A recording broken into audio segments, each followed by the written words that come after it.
ഒരു കഥ പറയാമെന്ന് കേൾക്കുമ്പോൾ തന്നെ ഒരു മലയാളിയുടെ മനസ്സിൽ ആദ്യം ഓർമ്മ വരുന്നുണ്ടെങ്കിൽ അത് നമ്മുടെ PT മുഹമ്മദ് ഉസ്താദിന്റെ ആയിരിക്കും. മാഷാ അല്ലാ. ഞാൻ ആദ്യത്തെ വീഡിയോയിൽ ഉപയോഗിച്ചൊരു വാക്കാണ് കഥ പറയാം എന്നുള്ളത്. ഒരു കഥ പറയാം.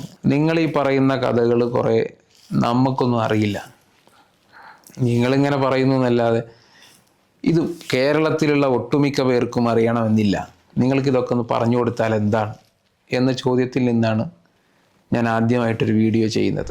ഈ കഥ കേൾക്കുക എന്ന് പറയുന്നത് ഇത്ര ആളുകൾക്ക് ഇഷ്ടമുള്ള സംഗതിയാണെന്ന്. കശ്മീരിനെ ഓർക്കുമ്പോൾ എന്താണ് പിന്നെ കൂടുതൽ ഓർമ്മ വരുന്നത് നിങ്ങൾക്ക് പെട്ടെന്ന്? ഇങ്ങനെ കശ്മീരിനെ ഓർക്കുമ്പോൾ ഞാൻ എപ്പോഴും ഓർക്കാറുള്ളത് അവരുടെ ആതിഥ്യ മര്യാദ. എൻ്റെ വീട്ടിലൊരു ചായ കുടിച്ചില്ലല്ലോ എന്ന് പറഞ്ഞ് പരിതപിക്കുന്ന മനുഷ്യരുള്ള ഈ മേഖലയാണ്, പ്രദേശമാണ് കാശ്മീർ എന്ന് പറയുന്നത്. ആദ്യം വെള്ളം കൊടുക്കും, പിന്നീടാണ് നിങ്ങൾ എവിടെ നിന്നാണെന്നുള്ള ചോദ്യം പോലും ഉണ്ടാവും.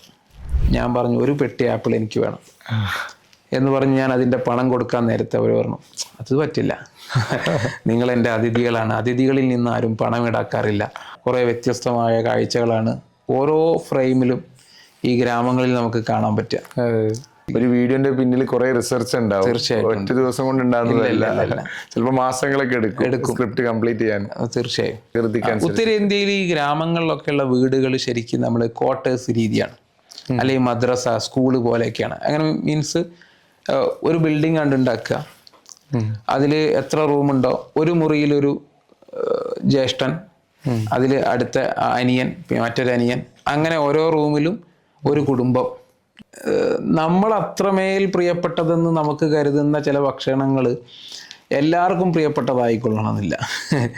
നമ്മുടെ നാടൻ വിഭവം എന്ന നിലക്ക് ഉണ്ടാക്കിയിട്ട് അന്ന് വൈഫ് കൊണ്ട് കൂടെ എല്ലാവർക്കും ഉണ്ടാക്കി, പിന്നെ ഡൽഹിയിലെ സുഹൃത്തുക്കളൊക്കെ വിളിച്ചു കൊടുത്തപ്പോൾ അവർ കഴിക്കുന്ന രീതി തന്നെ എന്നെ വല്ലാതെ അത്ഭുതപ്പെടുത്തി. ഒന്ന്, ആ പാത്രത്തിൽ ആദ്യം ഇറച്ചിക്കറി എടുത്ത് ഒരു പത്തിരി കയ്യിലെടുത്ത് അതിൽ നിന്നൊരു ചെറിയ, ഇവർ റൊട്ടിയും കറിയും കഴിക്കുന്ന രീതിയിൽ തന്നെ നമുക്ക് അങ്ങനെയല്ലല്ലോ, നമ്മൾ ആ പത്തിരിയും കൂട്ട് അതിൻ്റെ മുകളിലേക്ക് കറി അങ്ങനെയാണല്ലോ ചെയ്യുന്നത്.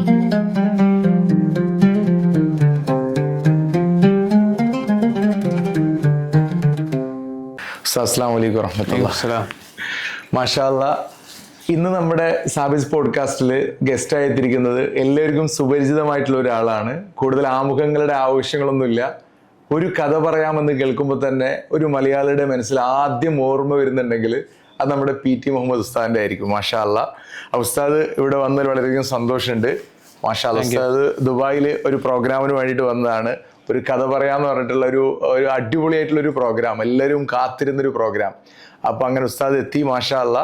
അപ്പോൾ നമ്മുടെ അടുത്ത് വന്ന് ഈ ഒരു പോഡ്കാസ്റ്റിൽ നിങ്ങൾ തന്നെ ഗസ്റ്റായി കിട്ടിയതിൽ വളരെയധികം സന്തോഷമുണ്ട്. ഉസ്താദിന് ഞാൻ കുറേ കാര്യങ്ങൾ അറിയണമെന്ന് ആഗ്രഹിക്കുന്നുണ്ട്. അപ്പോൾ ഇതൊരു പ്രീ പ്ലാൻഡ് ആയിട്ടൊന്നുമല്ല, നമ്മളിങ്ങനെ പെട്ടെന്ന് ഇങ്ങനെ കണ്ടു. അപ്പോൾ പെട്ടെന്ന് തന്നെ മനസ്സിൽ വരുന്ന ഓരോ ചോദ്യങ്ങൾ ഇങ്ങനെ ഇൻട്രാക്ട് ചെയ്യാനാണ് ഞാൻ ഉദ്ദേശിക്കുന്നുള്ളത്. അപ്പോൾ ആദ്യം തന്നെ ഉസ്താദിൻ്റെ നാട്, ഉസ്താദ് വന്ന ജീവിത വഴികൾ, ഉസ്താദിൻ്റെ പഠനകാലം, പ്രൊഫഷന്, ഇപ്പോൾ എന്താണ് ചെയ്തുകൊണ്ടിരിക്കുന്നത്, എന്തൊക്കെയാണ് പ്രൊജക്റ്റുകൾ, ഫ്യൂച്ചർ പ്ലാൻ എന്താണ്, എല്ലാം ഒന്ന് ബ്രീഫായിട്ട് ഓരോന്നായിട്ടൊന്ന് പറഞ്ഞു കഴിഞ്ഞാൽ സന്തോഷമാവും. അപ്പോൾ ആദ്യം മുതൽ തന്നെ തുടങ്ങാം നിങ്ങളുടെ ലൈഫിൻ്റെ. ഞാൻ മലപ്പുറം ജില്ലയിലെ രണ്ടത്താണിയിലാണ് വീട്, കോട്ടക്കലടുത്ത്. ഞാൻ 2005 കോഴിക്കോട് മർക്കസിൽ പഠിക്കാൻ പോകുന്നത്. ഹിഫ്ളിനാണ് പോകുന്നത്. ഹാഫിളാണോ? അതെ. ഓ, അതെനിക്ക് ഇപ്പോഴാണ് അറിഞ്ഞത്. മാഷാ അല്ലാ. 3 വർഷം ഹിഫ്ള് പഠിച്ചു, ശേഷം ഒരു 10 വർഷം ശരീഅത്ത്, അതോടൊപ്പം തന്നെ ഡിഗ്രി പൂർത്തിയാക്കി. അതിൻ്റെ കൂടെ തന്നെ മർക്കസിൽ നിന്നുള്ള കുറേ അവസരങ്ങൾ കിട്ടിയപ്പോൾ ഞാനൊരു ഡിസൈനർ കൂടിയായിട്ട് കുറേ അവസരങ്ങൾ കിട്ടി. അത് എക്സ്പീരിയൻസ് ചെയ്യാനുള്ള വഴികളും കിട്ടി, ഓഫീസുകളിലൊക്കെ വർക്കും കാര്യങ്ങളൊക്കെ ആയിട്ട്.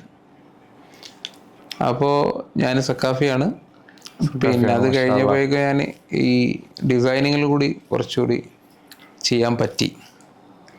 അങ്ങനെയാണ് പഠനശേഷം പിന്നെ എൻ്റെ ജോലി വരുന്നത് മീഡിയ ഫീൽഡിലാണ്. ഞാൻ ജോലി ചെയ്തത് 2 വർഷം മർക്കസ് നോളജ് സിറ്റിയിൽ തന്നെ ടൈഗ്രീസ് വാലിയിൽ മീഡിയ ഹെഡായിരുന്നു. ഓഹോ. അങ്ങനെയാണ് എൻ്റെ ഒരു ഫീൽഡിൻ്റെ പോക്കുണ്ടായത്, പ്രൊഫഷൻ അങ്ങനെ തിരഞ്ഞെടുക്കാൻ കാരണം. അതിനിടക്ക് എൻ്റെ ജോലിയുടെ ഭാഗമായിട്ട് ഒരു നോർത്ത് ഈസ്റ്റ് സംസ്ഥാനങ്ങളിലേക്കൊരു യാത്ര, നോളജ് സിറ്റിൻ്റെ കീഴിൽ. ടൈഗ്രീസ് വാലിയുടെ കീഴിൽ, അവിടുത്തെ വേറൊരു സംരംഭമാണ് അതിൻ്റെ കീഴിൽ, നോളജ് സിറ്റിയിലുള്ള ഒരു ടൈഗ്രീസ് വാലിയുടെ കീഴിൽ. അപ്പോൾ ഞാൻ ആദ്യമായിട്ടാണ് അന്ന് കേരളത്തിന് പുറത്തേക്ക് പോകുന്നത്. കേരളത്തിന് പുറത്ത് അത് 2020. ഓക്കെ. അപ്പോൾ ഞാൻ തമിഴ്നാട് കർണാടകയൊക്കെ പോയിട്ടുണ്ടെങ്കിലും പുറത്തേക്ക് അങ്ങനെ ഒരു എക്സ്പ്ലോർ ചെയ്യാൻ അങ്ങനെ കൂടുതലൊന്നും പോയിട്ടില്ല. അപ്പോൾ സ്വാഭാവികമായിട്ടും അങ്ങനെ ഒരു യാത്ര, 2 മാസത്തെ ദീർഘ്യമുള്ളൊരു യാത്ര ഒരു വാഹനത്തിൽ ഒക്കെ എന്നൊക്കെ പറയുമ്പോൾ ഞാൻ വല്ലാതെ അതിനെക്കുറിച്ച് റിസർച്ച് ചെയ്ത് കുറേ സംസ്ഥാനങ്ങളെക്കുറിച്ച് പഠിക്കുകയും അവിടുത്തെ വ്യത്യസ്തമായ കാഴ്ചകളെക്കുറിച്ച് ഒന്ന് സെർച്ച് ചെയ്യുകയും അത് കണ്ടെത്തുകയും ഒക്കെ ചെയ്തപ്പോൾ മനസ്സിൽ വല്ലാത്തൊരു സന്തോഷവും അവിടേക്കാണല്ലോ നമ്മൾ എത്തിച്ചേരുന്നത് എന്നുള്ള. പക്ഷേ അത് യാത്ര നാളെയാണെങ്കിൽ ഇന്ന് രാത്രി അത് മുടങ്ങി. വളരെ അനിവാര്യമായൊരു കാരണം കൊണ്ട് തന്നെയാണ് മുടങ്ങിയത്. കൊറോണയുടെ ഒരു സമയമൊക്കെ ആയിരുന്നു. യാത്ര പോയിട്ടുണ്ടെങ്കിൽ നമ്മൾ ഏതെങ്കിലും ഒരു സംസ്ഥാനത്ത് അതിഥി തൊഴിലാളിയായിട്ട് തുടരേണ്ട അവസ്ഥയൊക്കെ വരുമായിരുന്നു. വളരെ അനിവാര്യമായൊരു കാരണം കൊണ്ട് തന്നെയാണ് മുടങ്ങിയത്. പക്ഷേ നമ്മൾ അത്രയേറെ ആഗ്രഹിച്ചൊരു യാത്ര പെട്ടെന്ന് മുടങ്ങുമ്പോണ്ടാകുമ്പോൾ ഒരു സ്വാഭാവികമായൊരു സങ്കടം. അന്നാണ് ഞാൻ എങ്ങനെയെങ്കിലും കേരളത്തിന് പുറത്ത് ജോലി ചെയ്യണം എന്നൊരാഗ്രഹം മനസ്സിൽ വരുന്നത്. അങ്ങനെ ഞാൻ വിവിധ കമ്പനികളിലേക്ക് നിരന്തരം എൻ്റെ റെസ്യൂമെ, പോർട്ട്ഫോളിയോ ഒക്കെ അയക്കാൻ തുടങ്ങി. ഡൽഹിയിലാണ് പ്രധാനമായിട്ടും. ഡൽഹി ഒരു മഹാനഗരമാണ്. ചുറ്റും കുറേ സംസ്ഥാനങ്ങളാൽ ഒക്കെ ഉണ്ട്. അപ്പോൾ അങ്ങനെയാണ് ഡൽഹിയിലെ കുറേ കമ്പനികളിലേക്ക് എൻ്റെ റെസ്യൂമെ അയക്കുന്നത്. ഒടുവിലൊരു ജോലി കിട്ടി.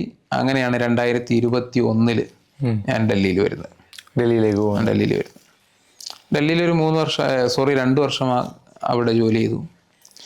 പിന്നീട് അപ്പോൾ എൻ്റെ കൂട്ടുകാരായ 2 പേര്, ഷാഫി നൂറാനി, ഒരു ഷാഹിദ് നിസാമി, 2 പേരും ഡൽഹിയിൽ ഓൾറെഡി ഫുഡ് ഓൺ വീൽസ് എന്നുള്ള പേരിൽ ഒരു സംരംഭം റൺ ചെയ്യുന്നുണ്ടായിരുന്നു. അത് വർഷങ്ങളായിട്ട്.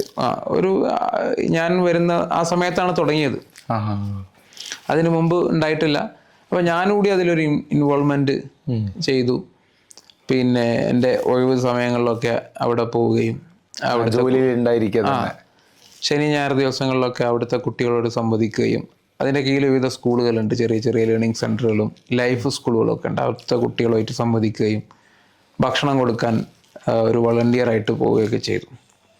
അപ്പോൾ ഞാൻ പലപ്പോഴും ഈ ഗ്രാമങ്ങളിൽ പോകുമ്പോൾ അവിടെയുള്ള വിഷ്വലുകൾ ചെറിയ രീതിയിൽ പകർത്തി എൻ്റെ സ്റ്റോറിയിലും സ്റ്റാറ്റസിലും ഒക്കെ അങ്ങനെ വെക്കാറുണ്ട്. അപ്പോൾ നമ്മളെ സംബന്ധിച്ചിടത്തോളം കേരളീയർക്ക് അത്ര സുപരിചിതമല്ലാത്ത കുറേ വ്യത്യസ്തമായ കാഴ്ചകളാണ് ഓരോ ഫ്രെയിമിലും ഈ ഗ്രാമങ്ങളിൽ നമുക്ക് കാണാൻ പറ്റുക. അപ്പോൾ എൻ്റെ ഒരു സുഹൃത്ത് നജീബ് റഹ്മാൻ, നജീബ് റഹ്മാൻ അറിയാമായിരിക്കും, ഈ വാഹനങ്ങളുടെ ഒക്കെ റിവ്യൂ ചെയ്യുന്ന ഒരാളാണ്. മറ്റേ സഫാരി കാർസ് അതാണോ? അല്ല, വേറൊരു നജീബ് റഹ്മാൻ KP എന്ന് തന്നെയാണ് അവൻ്റെ ഒരു നജീബ് റഹ്മാൻ. മനസ്സിലായി. അവന് കാറില് ഡിഫ്യൂസറിന്റെ ഒക്കെ ഞാൻ ഒരു പരസ്യം കണ്ടിരുന്നു. അതെ. അപ്പൊ അവന് പലപ്പോഴും ഡൽഹിയിലേക്ക് വിവിധ കാറുകളുടെ ലോഞ്ചിങ്ങിന് വേണ്ടിയിട്ട് വരാറുണ്ട്. മാരുതി, ടൊയോട്ട ഒക്കെ ആയിട്ട് അവനൊരു അതിഥിയായിട്ട്, ഗസ്റ്റ് ആയിട്ടൊക്കെ വരാറുണ്ട്. അപ്പോൾ ഒരിക്കലും ഡൽഹിയിൽ വന്നപ്പോൾ എന്നോട് പറഞ്ഞു, നിങ്ങളുടെ ഈ സ്റ്റാറ്റസിൽ കാണുന്ന നാടുകളിലേക്ക്, ഗ്രാമങ്ങളിലേക്കൊന്ന് എനിക്കൂടി വരണം. അങ്ങനെ ഞാൻ അവനെ കൂട്ടി 2 ദിവസം ഈ ഗ്രാമങ്ങളിലൂടെ നല്ലൊരു സഞ്ചാരം നടത്തി. കുറേ കഥകൾ പറഞ്ഞു കൊടുത്തു, നല്ല ഭക്ഷണങ്ങൾ ട്രൈ ചെയ്യിപ്പിച്ചു. അങ്ങനെയാണ് അന്ന് ഈ ഗൾഫിലൊക്കെ പല ഹോട്ടലുകളിലും അവൈലബിൾ ആണ് നിഹാരി, ഈ മട്ടൻ നിഹാരി, ബീഫ് നിഹാരി എന്നൊക്കെ പറയും. ഈ പാകിസ്ഥാൻ ഹോട്ടലുകളിലൊക്കെ കിട്ടും. അപ്പോൾ ആ ഒരു വിഭവത്തെക്കുറിച്ച് ഞാൻ പറഞ്ഞു, അക്ബർ ചക്രവർത്തിയും ഷാജഹാൻ ചക്രവർത്തിയും ഒക്കെ കഴിച്ച ഭക്ഷണമാണ് ഇപ്പം നീ കഴിക്കുന്നത്. അപ്പോൾ എന്താണ് അതിൻ്റെ കഥ എന്ന് ചോദിച്ചപ്പോൾ ഞാൻ പറഞ്ഞു, ഇത് അന്നത്തെ മുഗൾ കാലഘട്ടത്തിൽ മുഗൾ ചക്രവർത്തിമാരുടെ രാജകീയ കിച്ചണിൽ രൂപപ്പെട്ട ഭക്ഷണമാണിത്. അന്നത്തെ രാജകീയ ഷെഫ് ഉണ്ടാക്കിയ ഭക്ഷണമാണ്. വളരെ സ്ലോ കുക്ക് ചെയ്ത് മാംസം അത്രമേൽ വളരെ സോഫ്റ്റായിട്ടുള്ള മാംസം ലഭിക്കുന്ന രീതിയിൽ അത്രമേൽ സമയമെടുത്ത് കുക്ക് ചെയ്യുന്ന ഒരു വിഭവമാണ് നിഹാരി. നല്ല ടേസ്റ്റുമാണ്. അപ്പം അങ്ങനെയുള്ള കുറേ കഥകൾ പറഞ്ഞു കൊടുത്തു. ഗ്രാമങ്ങളിലെ കുറേ കാഴ്ചകൾ പറഞ്ഞു കൊടുത്തപ്പോൾ നജീബാണ് എന്നോട് പറഞ്ഞത്, നിങ്ങൾ ഈ പറയുന്ന കഥകൾ കുറേ നമുക്കൊന്നും അറിയില്ല, നിങ്ങളിങ്ങനെ പറയുന്നു എന്നല്ലാതെ ഇത് കേരളത്തിലുള്ള ഒട്ടുമിക്ക പേർക്കും അറിയണമെന്നില്ല, നിങ്ങൾക്കിതൊക്കെ ഒന്ന് പറഞ്ഞു കൊടുത്താൽ എന്താണ് എന്ന ചോദ്യത്തിൽ നിന്നാണ് ഞാൻ ആദ്യമായിട്ടൊരു വീഡിയോ ചെയ്യുന്നത്. അതിൻ്റെ മുമ്പൊക്കെ എൻ്റെ ഷാഹിദ് നിസാമിയും ഷാഫി നൂറാനിയും ഒക്കെ എന്നോട് പലപ്പോഴും ഇങ്ങനെ നിങ്ങളുടെ ഫീൽഡ് ഇതാണ്, നിങ്ങളിതൊക്കെ ഒന്ന് ചെയ്തു നോക്കണം എന്നൊക്കെ പറയുമെങ്കിലും എങ്ങനെയാണിത് ചെയ്യേണ്ടത് എന്നുള്ളൊരു ഐഡിയ ഒരു ഫസ്റ്റ് ഒരു ഐഡിയ കിട്ടാത്തത് കൊണ്ട് ഇങ്ങനെ മെല്ലെ മെല്ലെ നിന്നതായിരുന്നു. അന്ന് ഞാനൊരു വീഡിയോ ചെയ്ത് ഇങ്ങനെ. ഏത് വർഷമായിരുന്നു അത്? അത് 2 വർഷം മുമ്പ്, 2023-ലായിരിക്കും. 2023 അവസാനമായിരിക്കും എന്നാണ് എനിക്ക് തോന്നുന്നത്. അന്നൊരു ചാണകത്തെ കുറിച്ചാണ് വീഡിയോ ചെയ്യുന്നത്. ഇത് ചാണകമാണ്, ഉത്തരേന്ത്യക്കാരുടെ വിറകാണ്. ഞാൻ കണ്ടിട്ടുണ്ട് ആ വീഡിയോ.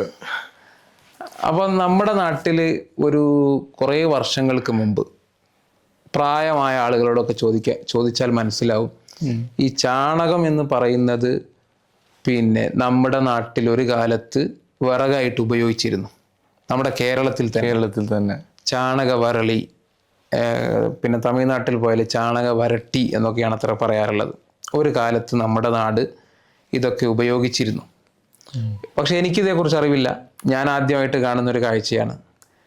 അപ്പോൾ ഈ വീഡിയോ പുറത്തിറക്കിയപ്പോൾ പല ഈ പ്രായമായ ആളുകളൊക്കെ പറഞ്ഞു ഇത് നമ്മുടെ നാട്ടിലുണ്ടായിരുന്നു. അതിൽ നിന്നാണ് എനിക്കിത് ഈ സാധനം നമ്മുടെ നാട്ടിലുണ്ടായിരുന്നു എന്നുള്ള അറിവ് കിട്ടിയത്. കമൻറ്റിൽ നിന്ന് ചാണക വരളി എന്നൊക്കെയുള്ള പേരിൽ നമ്മുടെ നാട്ടിലുണ്ടായിരുന്നത്രേ. നിങ്ങൾക്ക് ഇന്ന് ആമസോണിൽ തിരഞ്ഞാൽ കിട്ടും ഗോബർ കേക്ക് എന്ന് നമ്മൾ ആമസോണിൽ സെർച്ച് ചെയ്ത് കഴിഞ്ഞാൽ നമുക്ക് ഇന്നും ആമസോണിൽ ഇത് ലഭ്യമാണ് അല്ലേ? ഇത് അപ്പൊ ഗ്രാമങ്ങളിൽ ഇപ്പോഴും ആളുകൾ ഉപയോഗിക്കുന്നത് ഇതാണ്.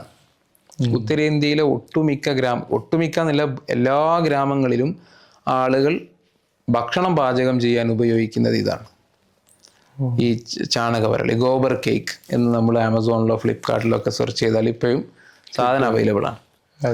നമ്മൾ മുമ്പ് കിതാബിലൊക്കെ പഠിച്ചിട്ടുണ്ട്, ഈ നജസ് കൊണ്ട് ഭക്ഷണം പാചകം ചെയ്താൽ കഴിക്കാമോ ഇല്ലയോ. നമ്മൾ അന്നൊരു പക്ഷേ നമുക്ക് ഇതേക്കുറിച്ച് അറിയില്ല, എങ്ങനെയാണ് നജസ് കൊണ്ട് ഭക്ഷണം പാചകം ചെയ്യുന്നത്. ശരിക്കും ഉത്തരേന്ത്യയിൽ എത്തിയപ്പോഴാണ് മനസ്സിലായത് അന്നത്തെ ഇബാറത്തിന്റെ അർത്ഥം. അങ്ങനെ പാചകം ചെയ്യുന്നുണ്ട്, ആളുകൾ ഭക്ഷണം കഴിക്കുന്നുണ്ട് എന്ന യാഥാർത്ഥ്യം അനുഭവിച്ച അന്ന് മുതലാണ് ഞാൻ ആദ്യമായിട്ട് ഇങ്ങനെ മെല്ലെ. അപ്പോൾ ഞാൻ ആദ്യത്തെ വീഡിയോയിൽ ഉപയോഗിച്ചൊരു വാക്കാണ് കഥ പറയാം എന്നുള്ളത്. ഒരു കഥ പറയാം. ഞാൻ എൻ്റെ സ്ക്രിപ്റ്റ് ചെയ്തിട്ടാണ് ഞാനിതൊക്കെ ചെയ്യാറുള്ളത്. സ്ക്രിപ്റ്റിൽ എഴുതിയപ്പോൾ അന്ന് കഥ പറയാം, ഇത് ചാണകമാണ്, ഉത്തരേന്ത്യക്കാരുടെ വിറകാണ്, കഥ പറയാം എന്ന് പറഞ്ഞാണ് തുടങ്ങിയത്. അപ്പോൾ കമൻറ്റുകളിൽ ആളുകളൊക്കെ പറയാൻ തുടങ്ങി നല്ലൊരു വാചകമാണ് കഥ പറയാം എന്നുള്ളത്. അങ്ങനെയാണ് തുടങ്ങിയത്. അപ്പൊ നിങ്ങൾക്ക് അറിയില്ല ഇത് വൈറലാവും, ആളുകൾ ഏറ്റെടുക്കും, അങ്ങനെയൊന്നും ആലോചിച്ചില്ല. എനിക്കൊന്ന് വെറും ഒരു കഥ പറയാന്നുള്ള ടേം മാത്രമല്ല, നിങ്ങളുടെ ആ ഒരു സ്വതസിദ്ധമായ ശൈലിയും ആ ഒരു സാഹിത്യവും ഒരു ആലങ്കാരിക പ്രയോഗങ്ങളും അതൊക്കെ ശരിക്കും ഒരു വ്യത്യസ്തമായ ആ മലയാള ഭാഷയൊക്കെ നല്ല രീതിയിൽ നിങ്ങൾ സ്ഫുടമായിട്ട് സംസാരിക്കുന്നുണ്ട്. നിങ്ങളുടെ അവതരണ ശൈലിയാണ് മെയിൻ. അപ്പൊ അതിൻ്റെ ഒരു ഭാഗമാണ് ഒരു കഥ പറയാൻ. മർക്കസിൽ പഠിക്കുന്ന സമയത്ത് വായിക്കാൻ കുറേ അവസരങ്ങൾ കിട്ടിയിരുന്നു. ഒന്ന് വിശാലമായൊരു ലൈബ്രറി ഉണ്ട് അവിടെ, മലയാള പുസ്തകങ്ങളുടെയും അറബി പുസ്തകങ്ങളുടെയും. ഈ മലയാള പുസ്തകങ്ങളുടെ ലൈബ്രറി നന്നായി ഉപയോഗപ്പെടുത്തിയ ഒരാളാണ് ഞാൻ. നന്നായി ഉപയോഗപ്പെടുത്തിയിട്ടുണ്ട്. അപ്പൊ അന്നത്തെ വായനയുടെ ഒരു ഫലം ഇന്ന് കിട്ടുന്നു. ഇന്ന് ഞാൻ കുറഞ്ഞ് ബാക്കിലായി പോയിട്ടുണ്ട് ഈ വായനയിൽ. എന്നാലും അത് വീണ്ടെടുക്കാനുള്ള ശ്രമം ഈ യാത്രകളിലൊക്കെ നടത്തിക്കൊണ്ടിരിക്കുന്നുണ്ട് ഇപ്പോഴും. അല്ലേ? മാഷാ അല്ലാഹ്. സാധാരണ എല്ലാവരും പറയാറുണ്ട് പഠന സമയത്ത് നമ്മൾ എന്തൊക്കെ വായിച്ചോ എന്തൊക്കെ പഠിച്ചോ അതാണ് നമുക്ക് ഇപ്പോഴുള്ളത്. അതുപോലെ അല്ലേ?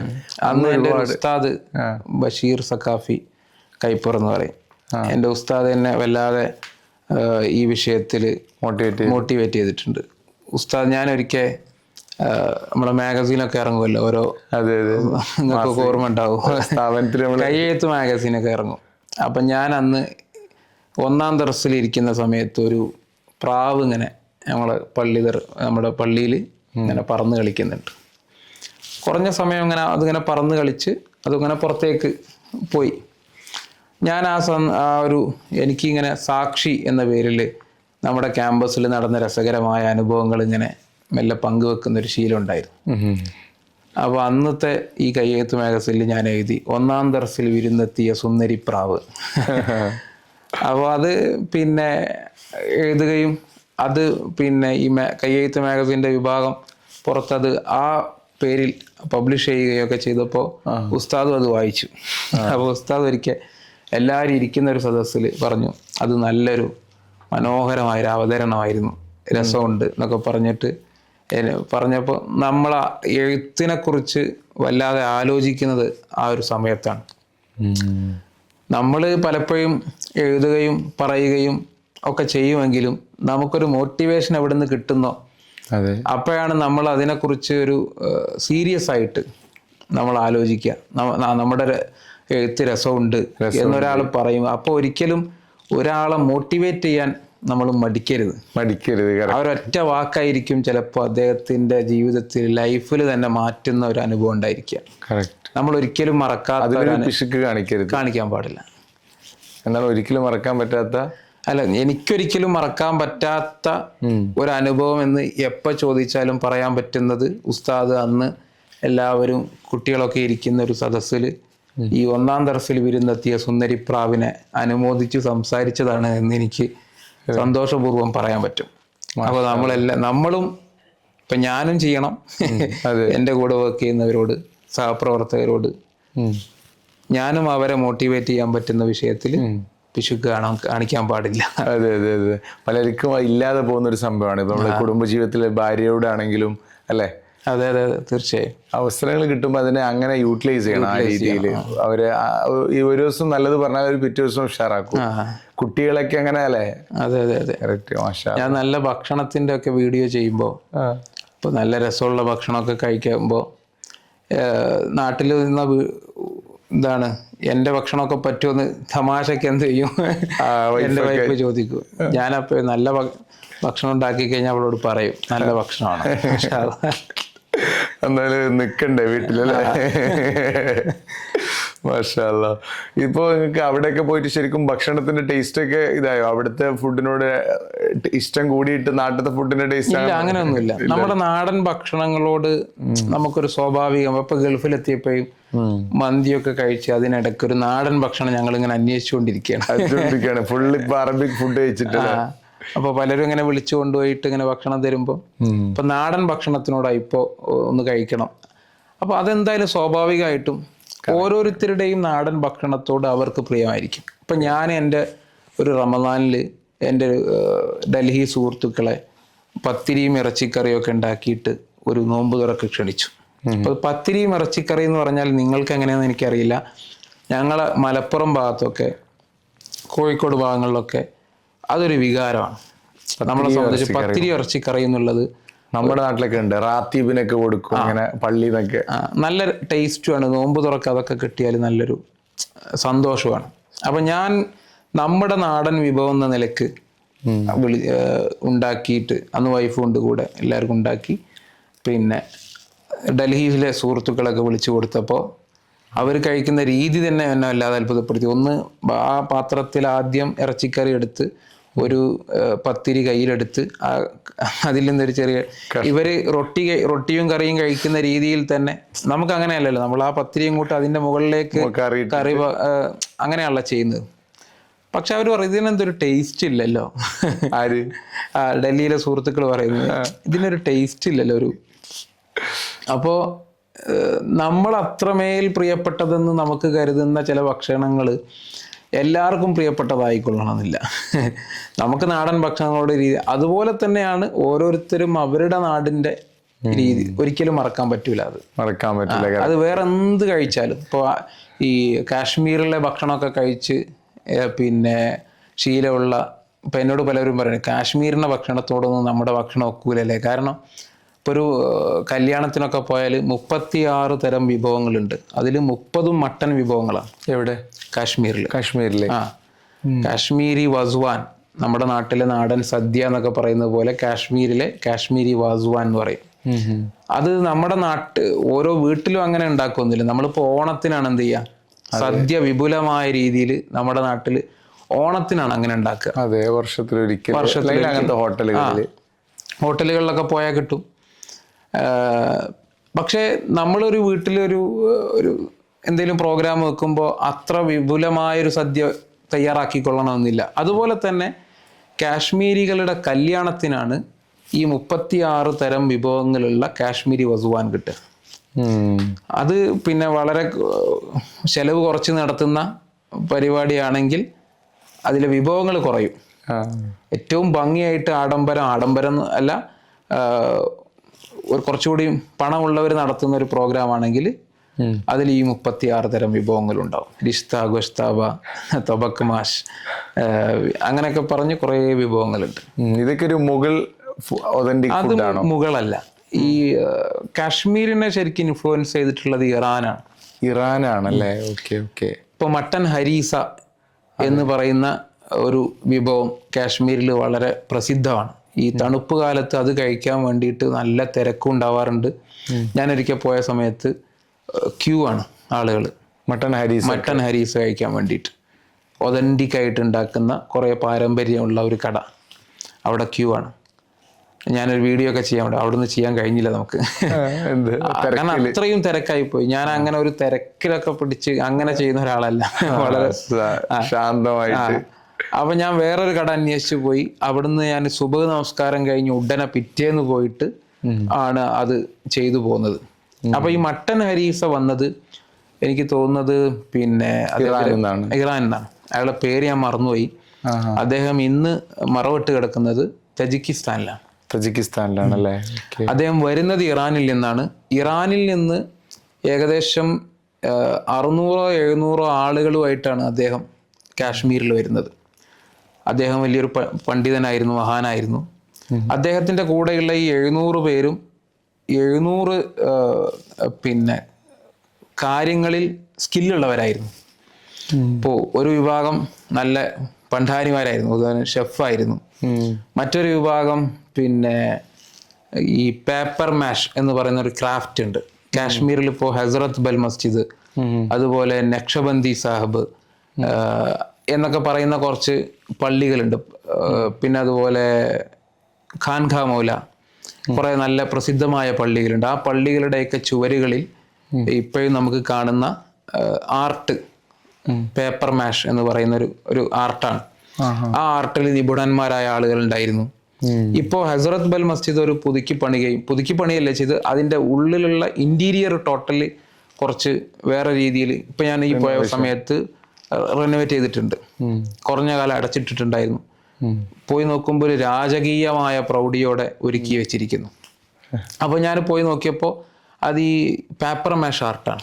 ഞാൻ അതേക്കുറിച്ച് അന്വേഷിച്ചപ്പോൾ ഒരാളെ കണ്ടെത്തിയിട്ടുണ്ട്. അത് പാരമ്പര്യമായി ചെയ്തു വരുന്നത് മറ്റൊരു വീഡിയോയിൽ പോയി ചെയ്യണം എന്ന് കരുതുന്നു. റിസർച്ച് ചെയ്തുകൊണ്ടിരിക്കുകയാണ്. ഒരു വീഡിയോന്റെ പിന്നിൽ കുറെ റിസർച്ച് ഉണ്ടാവും. തീർച്ചയായും ഒറ്റ ദിവസം കൊണ്ട് ഉണ്ടാകുന്നതല്ല, ചിലപ്പോൾ മാസങ്ങളൊക്കെ എടുക്കും സ്ക്രിപ്റ്റ് കംപ്ലീറ്റ് ചെയ്യാൻ. തീർച്ചയായും. അപ്പൊ ഇങ്ങനെ കുറെ പിന്നെ നമ്മൾ 1.5 മിനിറ്റുള്ള ഒരു വീഡിയോ ആണ്. പക്ഷെ ഈ പേപ്പർ മാഷ് ആ ആർട്ടിനെ കുറിച്ച് ആലോചിച്ചപ്പോഴാണ്, അതേക്കുറിച്ച് പിന്നീട് പഠനം നടത്തിയപ്പോഴാണ് അങ്ങനെ ഒരാളുണ്ടെന്നും പിന്നെ അത് ചെയ്തു വരുന്ന ഒരാളൊക്കെ ഉണ്ടെന്നൊക്കെ മനസ്സിലായത്. ഇപ്പൊ ഞാൻ ആദ്യം ആ ഹസ്രത്ത് ബൽ മസ്ജിദ് കണ്ടപ്പോൾ ഇങ്ങനെ ഞാൻ സുഹൃത്തുക്കളോടൊക്കെ പറഞ്ഞു, ഇത് കാഴ്ചയിൽ ഭംഗിയുണ്ടെങ്കിലും ഇതിൻ്റെ ഒരു പിന്നെ അടുത്ത് വന്ന് നോക്കുമ്പോൾ ഇതൊരു ചെറിയ പണിയാണല്ലോ എന്നൊക്കെ. പക്ഷെ അത് ചെറിയ പണിയല്ല, വലിയൊരു പണിയാണ്. അതിൽ അത്രയും സ്കില്ലുള്ള ആളുകൾ അതിന് പിന്നിൽ വർക്ക് ചെയ്തിട്ടുണ്ട് എന്നുള്ളത് അതേക്കുറിച്ച് പഠിച്ചപ്പോഴാണ് മനസ്സിലായത്. അതിൻ്റെ ആ ഫോട്ടോ കണ്ടാൽ അതിൻ്റെ ഒരു പ്രൗഢി നമുക്ക് ബോധ്യപ്പെടും. ഞാൻ അതിൻ്റെ വേണമെങ്കിൽ നിങ്ങൾക്ക് കാണിക്കാം. അല്ലെ, അതിൻ്റെ ഒരു വാസ്തുവൈദഗ്ധ്യം, വല്ലാത്ത മനോഹരമായ ആർക്കിടെക്ചർ വിസ്മയം. അതെ, അത് ഇൻഡോ പേർഷ്യൻ ആർക്കിടെക്ചർ ആണോ? അത് ഇറാനിൽ നിന്നാണ് അത് വന്നിട്ടുള്ളത്. ഇറാനിൽ നിന്ന് വന്നിട്ടുള്ളത് അല്ലേ? നമ്മൾ ഇവിടെയൊക്കെ പോകുമ്പോൾ ഉസ്ബെക്കിസ്ഥാനിലൊക്കെ ഉണ്ടല്ലോ, അതുപോലെയാണോ കുറച്ച്? അത് ഞാനവിടെ വന്നിട്ടില്ല. അപ്പോൾ ഇറാനിൽ നിന്നുള്ള ഒരു ഇൻഫ്ലുവൻസ് സ്വാഭാവികമായിട്ടും. ഇനി വാസ്വാന്റെ ഒരു ഇതെന്താന്നുള്ളത് പഠിക്കണം. മിക്കവാറും എനിക്ക് തോന്നുന്നത് ആ ഭാഗങ്ങളിൽ നിന്ന് ആയിരിക്കാം. ഈ പാകിസ്ഥാൻ, അഫ്ഗാനിസ്ഥാൻ ഒന്നും അത്ര ഇൻഫ്ലുവൻസ് ചെയ്തിട്ടില്ല കശ്മീരിലെ. ഒരു പക്ഷേ ഇറാനിൽ നിന്നുള്ള ഇൻഫ്ലുവൻസ് അങ്ങോട്ടും ഉണ്ടാകാം. പക്ഷെ ഇന്ന് നമ്മൾ പാകിസ്ഥാന്റെ ഈ ഭാഗങ്ങളൊക്കെ പറയുന്നത് അന്ന് ഒന്നാണല്ലോ നമ്മൾ. അതെ അതെ അതെ അതെ അതെ. POK പാക് ഒക്യുപ്പൈഡ് കാശ്മീർ ഉണ്ട്. അപ്പോൾ ആ ഭാഗങ്ങളൊക്കെ ചിലപ്പോൾ ഇൻഫ്ലുവൻസ് ആയി ഈ ഇൻഫ്ലുവൻസ് തന്നെ ആയിരിക്കാം. കറക്റ്റ്. പക്ഷെ ശരിക്കും കാശ്മീർ എന്ന് പറയുന്നത് 3 സ്ഥലങ്ങളാണ്. ഒന്ന് ജമ്മു, മറ്റൊന്ന് പീർ പാഞ്ചൽ, മറ്റൊന്ന് കാശ്മീർ ശ്രീനഗർ. ശരിക്കും കാശ്മീർ സംസ്കാരം എന്ന് പറയുന്നത് ജമ്മുവിലും ഇല്ല, പീർ പാഞ്ചലിലും ഇല്ല. പീർ പാഞ്ചലിലാണ് പൂഞ്ച് മേഖലകളൊക്കെ ഉള്ള. പൂഞ്ച് എന്ന് പറഞ്ഞാൽ നമ്മുടെ ഈ അടുത്ത് ഓപ്പറേഷൻ സിന്ദൂറിൽ വലിയ പ്രശ്നങ്ങൾ നേരിട്ട ഒരു മേഖലയാണ് പൂഞ്ച്. പക്ഷെ ഇതിൽ കാശ്മീരിന്റെ തനതായ സംസ്കാരം അവിടെ ഇല്ല. ഈ കാശ്മീരി വാസുവാൻ ഇല്ല. അതുപോലെ തണുപ്പ് കാലത്ത് ഫെറൻ, കാങ്കിടി ഒക്കെ ഉപയോഗിക്കുന്ന രീതി അത്ര വ്യാപകമല്ല. ശരിക്കൊരു കാശ്മീർ സംസ്കാരം എന്ന് പറയുന്നത് ശ്രീനഗറാണ്. ശ്രീനഗറും അതിൻ്റെ പരിസര പ്രദേശങ്ങളുമാണ് ഒരു ഒതന്റിക് കാശ്മീർ എന്ന് പറയുന്നത്.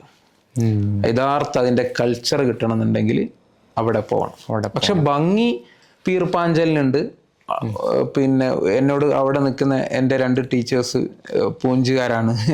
അവർ പറയുന്നത് അപ്പോൾ അവർ പറയാറുണ്ട് കാശ്മീരിനേക്കാളും ഭംഗിയാണെന്നൊക്കെ പറയാം. ഞാൻ അവരുടെ വീട്ടിലൊക്കെ പോയിട്ട് ആ മലയൊക്കെ കയറി പോയിട്ടുണ്ട്. അപ്പോഴും എനിക്ക് കാശ്മീരിനേക്കാൾ നല്ലതല്ല, അതിനോട് സാമ്യമായ ഒരു മനോഹരമായ ഒരു സ്ഥലം തന്നെ. അത്രയും മലകളും മഞ്ഞൊക്കെ ഈ പീർ പാഞ്ചലിലൊക്കെ മഞ്ഞ് വീഴുന്ന ഇടങ്ങളാണ്. ഈ പാകിസ്ഥാൻ ഒക്കുപൈഡ് കാശ്മീർ ഉണ്ടല്ലോ, അത് ഒരുപാട് പ്രദേശം ഉണ്ടോ? കാശ്മീർ വലിയൊരു പ്രദേശമുണ്ട്. അത് ഒക്കുപൈഡ് നമ്മളിപ്പോൾ കാണുന്ന ഈ മാപ്പിൽ കാണുന്ന മേഖലയിൽ പൂർണ്ണമായിട്ട് നമ്മുടെ കയ്യിലില്ല. ഇപ്പോൾ ഇല്ല ഇപ്പോൾ ഉള്ള മാപ്പിൽ ഇല്ല. അത് പാക് ഒക്കുപൈഡ് കാശ്മീരാണ്. പക്ഷേ നമ്മുടേതാണ് എന്ന നിലക്കാണ് ആ കാണിക്കുന്നത്. കറക്റ്റ്. അതിനെപ്പോഴും ചില സമയങ്ങളിൽ അതൊരു പ്രശ്നമായിട്ട് വരാറുണ്ട്. നമ്മൾ മാപ്പൊക്കെ ഉണ്ടാക്കുമ്പോൾ ചില ആളുകൾ അത് വേണമെന്നും ചില ആളുകൾ അഭിപ്രായം വേണ്ട അങ്ങനെ. അത് നഷ്ടപ്പെടുന്നത് എന്തുകൊണ്ടാന്ന് വെച്ചാൽ 2 രീതിയിലുള്ള മാപ്പ് ഗൂഗിളിൽ ഉണ്ടാവും. ചിലപ്പോൾ ആളുകൾ അങ്ങനെ അറിയാതെ ഒക്കെ എടുത്ത് ഉപയോഗിക്കുന്നത് കൊണ്ടാണ് അത്തരം വിഷയങ്ങൾ. നിങ്ങൾ പാകിസ്ഥാന്റെ ആ ബോർഡർ ഭാഗത്തേക്ക് പോയിട്ടുണ്ടാവുമല്ലോ അല്ലേ? പോയിട്ടുണ്ട്. പാകിസ്ഥാന് പോകാൻ ശ്രമിച്ചിരുന്നു? ഇല്ല. അങ്ങനെ നമ്മൾ വന്നതപ്പോൾ അവിടുത്തെ നിങ്ങളെ ഫുഡിന്റെ ആ ഒരു 10-30 വരുന്ന ആ ഒരു വിഭവങ്ങളെ പറ്റി പറയുമ്പോൾ നമ്മൾ അവിടെ എത്തിയത് അല്ലേ? നിങ്ങൾ ഫുഡ് ടേസ്റ്റ് ചെയ്യാൻ ഇഷ്ടമുള്ള ആളായിരിക്കും അല്ലെ? ഫുഡിന്റെ ഒരു എനിക്ക് അങ്ങനെ ടേസ്റ്റ് ചെയ്യാൻ ആഗ്രഹമുണ്ട്. ക്വാണ്ടിറ്റി കുറവായിരിക്കും. തീർച്ചയായും ഞാൻ അങ്ങനെ വല്ലാണ്ട് കഴിക്കുന്ന ഒരാളല്ല. എൻ്റെ കൂടെയുള്ള ഒരാളുണ്ട്, അദ്ദേഹം മിഥിലാജ്. അദ്ദേഹം എൻ്റെ പ്രൊജക്ട് ഡയറക്ടർ കൂടിയാണ് സ്കൂളിന്റെ. അദ്ദേഹം നല്ലൊരു ഫൂഡിയാണ്. അല്ലേ? അടിപൊളി. ഇപ്പൊ നമ്മള് കൂടെ വന്നിട്ടുണ്ട്. നിങ്ങളുടെ സ്കൂളിലെ പ്രൊജക്ട് മാനേജറാണ് അല്ലേ? ഡയറക്ടറാണ്. അത് ശരി. പിന്നെ കശ്മീരില് അവിടെയുള്ള ആളുകളൊക്കെ എങ്ങനെയാണ്? സാറിന് പറയാറുണ്ട് ഭയങ്കര നല്ല സുന്ദരന്മാരായിട്ടുള്ള ആളുകളാണ്. ശരിയാണോ അത്? നിങ്ങളുടെ അനുഭവത്തിൽ എങ്ങനെയാണ്? കാശ്മീർ എന്ന് പറഞ്ഞാൽ സൗന്ദര്യം അവരുടെ മനസ്സിനാണ്. കാരണം ഞാൻ എപ്പോഴും പറയാറുണ്ട്, ഈ കാശ്മീരിലെ ആതിഥ്യ മര്യാദ അത് നമ്മൾ ശരിക്കും പകർത്തേണ്ടതാണ്. നമ്മളിപ്പോൾ ഞാൻ ഈ അടുത്തൊരു വീഡിയോയിൽ കണ്ടു, ഒരാൾക്ക് ഒരു കുടിവെള്ളം കൊടുത്തുകൊണ്ടാണ് നമ്മൾ വീട്ടിൽ സ്വീകരിക്കേണ്ടത് എന്ന്. അപ്പോൾ തന്നെ നമ്മൾ സ്വാഭാവികമായിട്ട് യാത്രകളിൽ ക്ഷീണം നേരിട്ട് അങ്ങനെയൊക്കെയാണല്ലോ ഒരു വീട്ടിൽ കയറി ചെല്ലുക. എന്ത് വിഷയത്തിനാണേലും ഒക്കെ കഴിഞ്ഞ് പോകാൻ നേരത്തായിരിക്കും ചിലപ്പോൾ നമ്മൾ ചായ കുടിച്ച് പോകാം എന്ന് പറയാം. പക്ഷേ അത് ആദ്യം ഒരു കുടിവെള്ളം കൊടുക്കണം എന്ന് ഞാനൊരു വീഡിയോയിൽ ഇപ്പോൾ അടുത്ത് കണ്ടിരുന്നു. എന്നാൽ അതിൻ്റെ തനത് രൂപമാണ് കാശ്മീരികൾ. കാശ്മീർ എന്നല്ല, ഉത്തരേന്ത്യയിലെ വീട്ടിലേക്ക് കയറി അപ്പോൾ വെള്ളം കൊടുക്കും അല്ലേ? ആദ്യം വെള്ളം കൊടുക്കും, പിന്നീടാണ് നിങ്ങൾ എവിടെ നിന്നാണെന്നുള്ള ചോദ്യം പോലും ഉണ്ടാവും.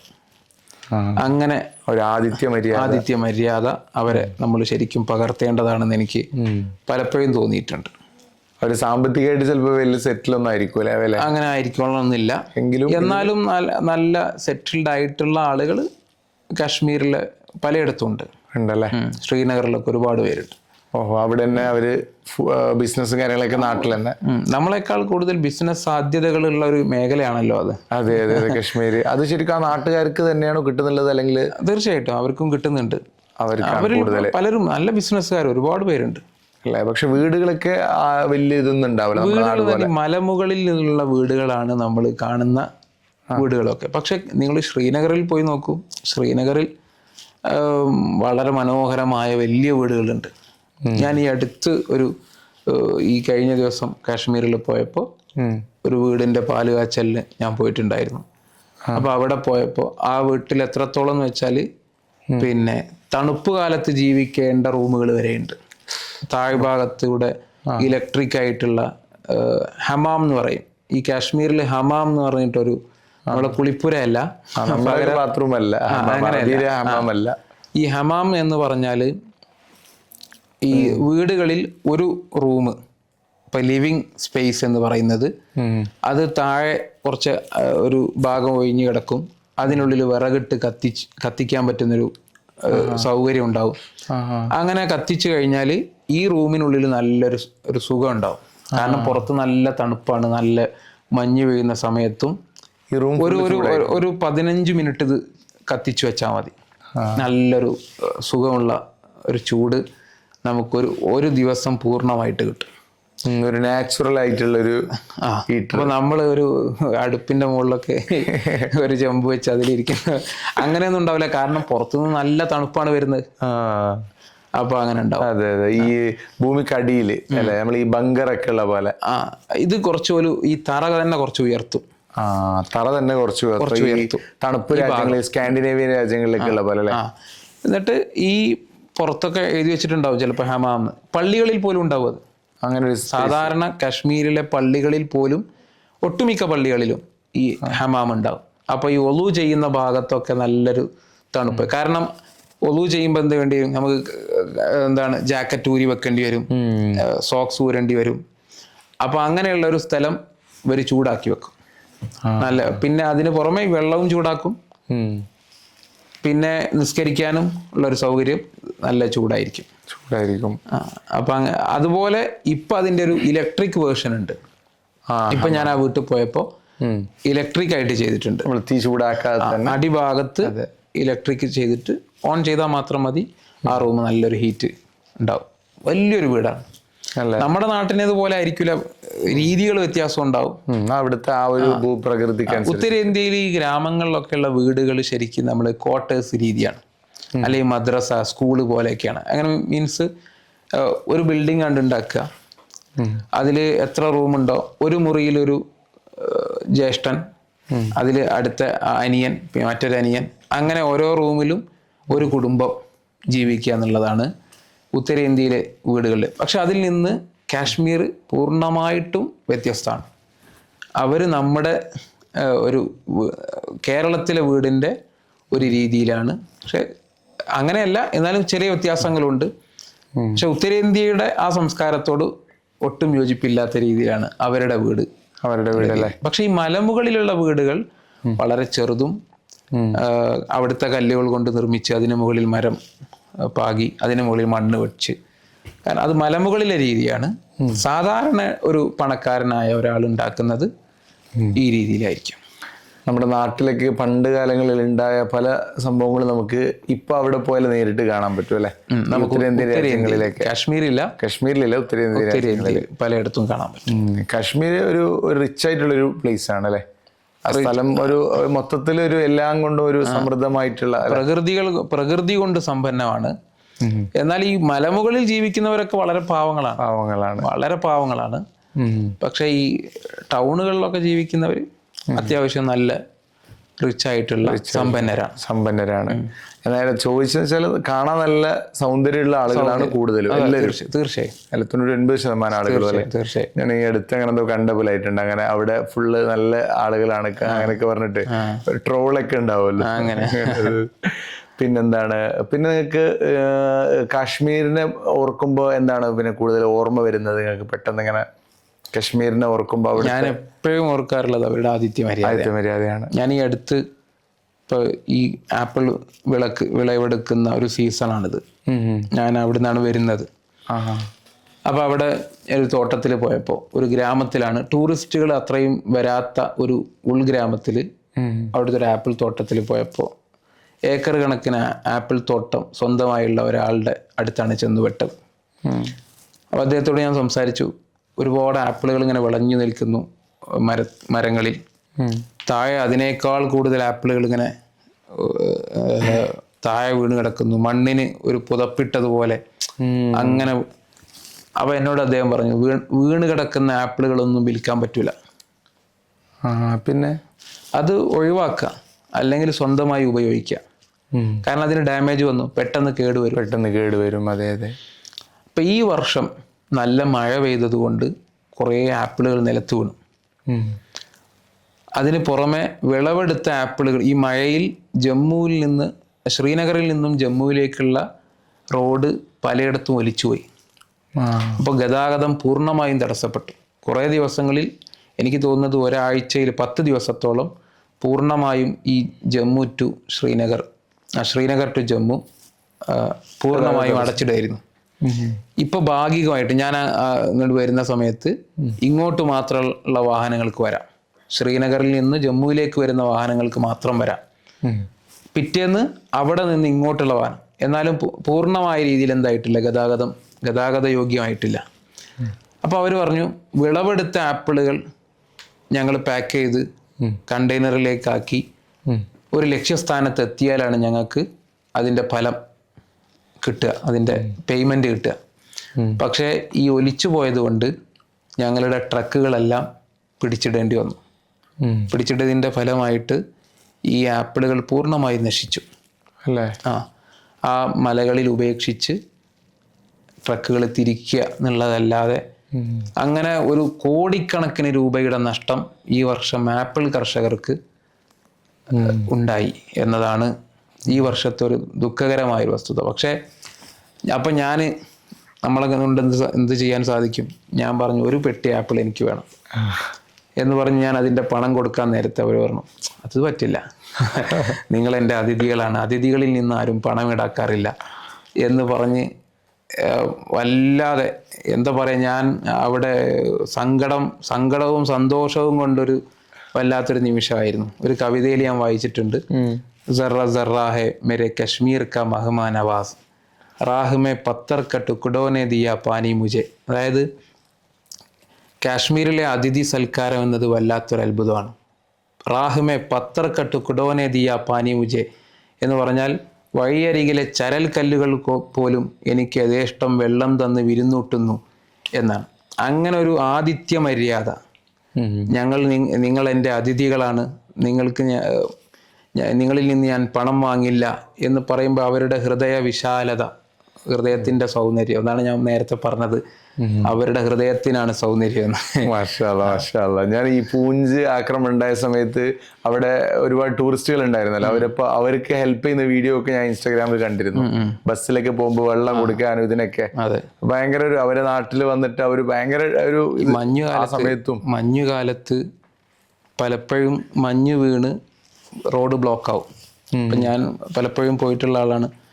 നമ്മുടെ വാഹനം പൂർണ്ണമായിട്ടും ബ്ലോക്കാവും, ഐസിലൂടെ ഇങ്ങനെ തെന്നി അങ്ങ് പോവുക. അപ്പോൾ വാഹനം നീക്കാൻ പറ്റൂല, അവിടെ നമ്മൾ നിർത്തുക. അങ്ങനെ നിർത്തിക്കഴിഞ്ഞാൽ ഈ പലയിടത്തും ബ്ലോക്ക് വരുന്നത് ഒട്ടും കടകളില്ലാത്ത പ്രദേശങ്ങളിലാണ്. അങ്ങനെ എത്ര സമയം ബ്ലോക്കാവുന്നോ അവർക്കെല്ലാം ഭക്ഷണം കൊടുക്കുന്നത് കാശ്മീരികളാണ്. ആ ഭാഗത്തുള്ള വീട്ടിലെ ആളുകൾ അവരുടെ വാഷ്റൂം അവരുടെ വീട്ടിൽ ഒരുക്കും. എത്ര അനുഭവങ്ങൾ, അവരുടെ വീട്ടിലുണ്ടാക്കുന്ന ഭക്ഷണം കൊടുത്ത് അവരെ സൽക്കരിക്കും. അതൊരു ആതിഥ്യ മര്യാദ എന്നുള്ളത് അവരെ കഴിഞ്ഞേ ബാക്കി ആരുള്ളൂ എന്നാണ് ഞാൻ പറയാ. മാഷാ അല്ലാ. എൻ്റെ കുറേ സുഹൃത്തുക്കൾ അനുഭവം പറഞ്ഞിട്ടുണ്ടായിരുന്നു ഇതേപോലെ. അവർ കുടുങ്ങിയ സമയത്ത് 2-3 ദിവസമൊക്കെ അവർ വീട്ടിൽ താമസിച്ചു, അവരുടെ വീട്ടിൽ ഒരാളായിട്ട് എന്നൊക്കെ. എൻ്റെ ടീച്ചറുടെ വീട് പിന്നെ ശ്രീനഗർ ആ ഭാഗത്തുണ്ട്. ഒരിക്കൽ ആ ഗ്രാമത്തിൽ പോയിട്ട് ഞാൻ 2 ദിവസം അവിടെ വീട്ടിൽ നിന്നിരുന്നു. കുപ്പുവാരയിൽ ചെക്കി യഹ്മ എന്ന് പറയുന്നൊരു ഗ്രാമത്തിൽ. അവിടെ പോയപ്പോൾ എന്നോട് എല്ലാ വീടുകളൊക്കെ ഇങ്ങനെ കറങ്ങി വന്ന് ഞാൻ അവൻ്റെ വീട്ടിൽ നിന്ന് പിന്നീട് യാത്ര തിരിച്ചു ഡൽഹിയിലേക്ക്. പിന്നീട് എന്നെ വിളിക്കുന്നവന്, നിങ്ങൾ എന്ത് പണിയാണ് ചെയ്തത്, പിന്നെ ആളുകൾ മൊത്തം എന്നോട് ഇപ്പോൾ ദേഷ്യപ്പെട്ട് സംസാരിക്കുകയാണ്, നിങ്ങളെ എൻ്റെ വീട്ടിൽ കൊണ്ടുവന്നില്ലല്ലോ എന്ന് പറഞ്ഞിട്ട്.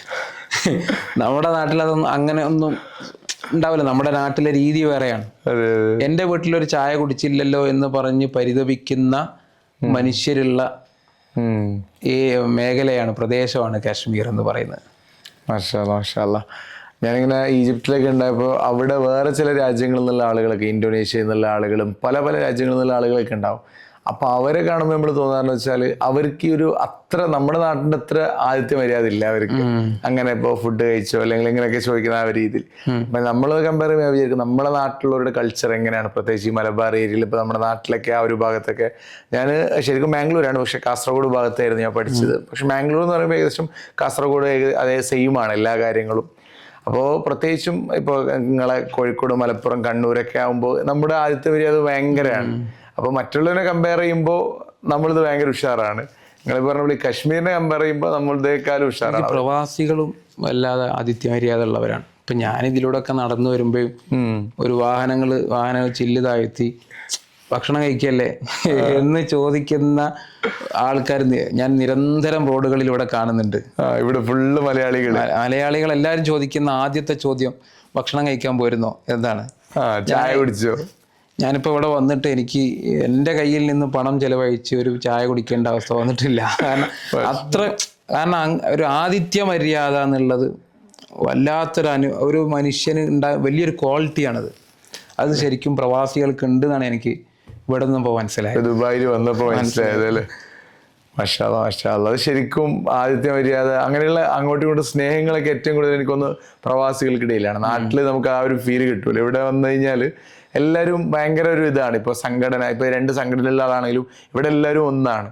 എന്താണ് ഇപ്പോൾ കശ്മീർ, ഇപ്പോൾ ഇതാണെങ്കിൽ പോലും നമ്മുടെ രാഷ്ട്രം കശ്മീർ എന്താണ് പാകിസ്ഥാനും ഇന്ത്യയും എല്ലാവരും കളി കണ്ടു അങ്ങനെയൊക്കെ ഇതായി. പക്ഷെ എല്ലാവരും ഒരുമിച്ച് ഒരേ ഇതിൽ നിൽക്കുകയാണ്. ഇപ്പോൾ പ്രത്യേകിച്ച് UAE 196 രാജ്യങ്ങളിലുള്ള ആളുകൾ ഇവിടെ ഒരുമിച്ച് വസിക്കുകയാണ്. പക്ഷെ ഒരു പ്രശ്നങ്ങളും ഇവിടെ ഇല്ല. ഈ രാജ്യത്ത് നിങ്ങൾക്ക് അനുഭവം ഉണ്ടായിട്ടുണ്ടാവും. അപ്പോൾ നിങ്ങൾ കൂടുതൽ മലയാളികൾ ഇവിടെ കണ്ടിട്ടുണ്ടാവും അല്ലേ? മലയാളം എല്ലാവരെയും കണ്ടു, പക്ഷെ മലയാളികൾ നമ്മളെ പരിചയമുള്ളവര്. അപ്പൊ അവര് ചോദിക്കുന്ന ചോദ്യമാണ്. ഇപ്പൊ നമ്മുടെ കർണാടകയിലാണെങ്കിൽ കന്നഡത്തിലും അങ്ങനെ തന്നെയാണ്. ആളുകള് ആദ്യം കാണുമ്പോൾ ചോദിക്കുന്നത് ഊട്ടായിത്താന്ന് ചോറ് കഴിച്ചോ എന്നാണ്. നമ്മുടെ നാട്ടില് മലയാളികളെന്ന് ഉദ്ദേശിച്ചത് എന്റെ വീഡിയോ കാണുന്നവർ കേട്ടോ. ഉദാഹരണത്തിന് മംഗലാപുരത്തുള്ളവരൊക്കെ പലരും കാണുന്നുണ്ട്. അപ്പൊ അവരൊക്കെ ചോദിക്കും. അതെ അതെ, മംഗലാപുരത്തുള്ളവരല്ലേ. മാഷാ അല്ലാ, മാഷാ അല്ലാ. മംഗലാപുരത്തുള്ളവരൊക്കെ എന്തായാലും എനിക്ക് തോന്നുന്നു നിങ്ങളത് എന്തായാലും കാണും. കാരണം പ്രത്യേകം മംഗലാപുരത്തുള്ള ആളുകൾ ഭയങ്കര ഒരു സ്നേഹം കൂടുതലുള്ള ആളുകളാണ്. ഉസ്താദുമാരോടും ഇങ്ങനെയുള്ള ഇതിനോടൊക്കെ ഭയങ്കര താല്പര്യം പ്രകടിപ്പിക്കുന്ന ആളുകളാണ്. മാഷാ അല്ലാ. അപ്പോൾ ഉസ്താദിന്റെ ഇപ്പൊ നിലവിൽ നിങ്ങളെ സ്ഥാപനങ്ങളൊക്കെ നടത്താണ്, പുതിയ സ്കൂളുകളൊക്കെ അല്ലെ? അതെങ്ങനെയാണ് ആ പ്രൊജക്ട്? സുക്കൂൺ പ്രൊജക്ട് ഞാൻ കേട്ടിട്ടുണ്ട്. അതുപോലെ സെന്ററുകളൊക്കെ ഉണ്ടല്ലോ, സ്റ്റഡി സെന്റർ, ലൈഫ് പോലത്തെ ഒക്കെ. അതെന്തൊക്കെയാണ് നിങ്ങൾ? ഞാൻ ആദ്യമായിട്ട് ഇങ്ങനെ ഗ്രാമങ്ങളിലൂടെ ഒക്കെ യാത്ര ചെയ്യുമ്പോൾ എനിക്ക് സ്വാഭാവികമായും ബോധ്യപ്പെട്ട ഒരു കാര്യമാണ്, കുട്ടികൾ സ്കൂളിൽ പോകുന്ന തോത് വളരെ കുറവാണ്. നിങ്ങളൊരു വീഡിയോ ഒക്കെ പറഞ്ഞിട്ടുണ്ട്. കുട്ടികൾ സ്കൂളിൽ പോകുന്നത് വളരെ കുറവാണ്.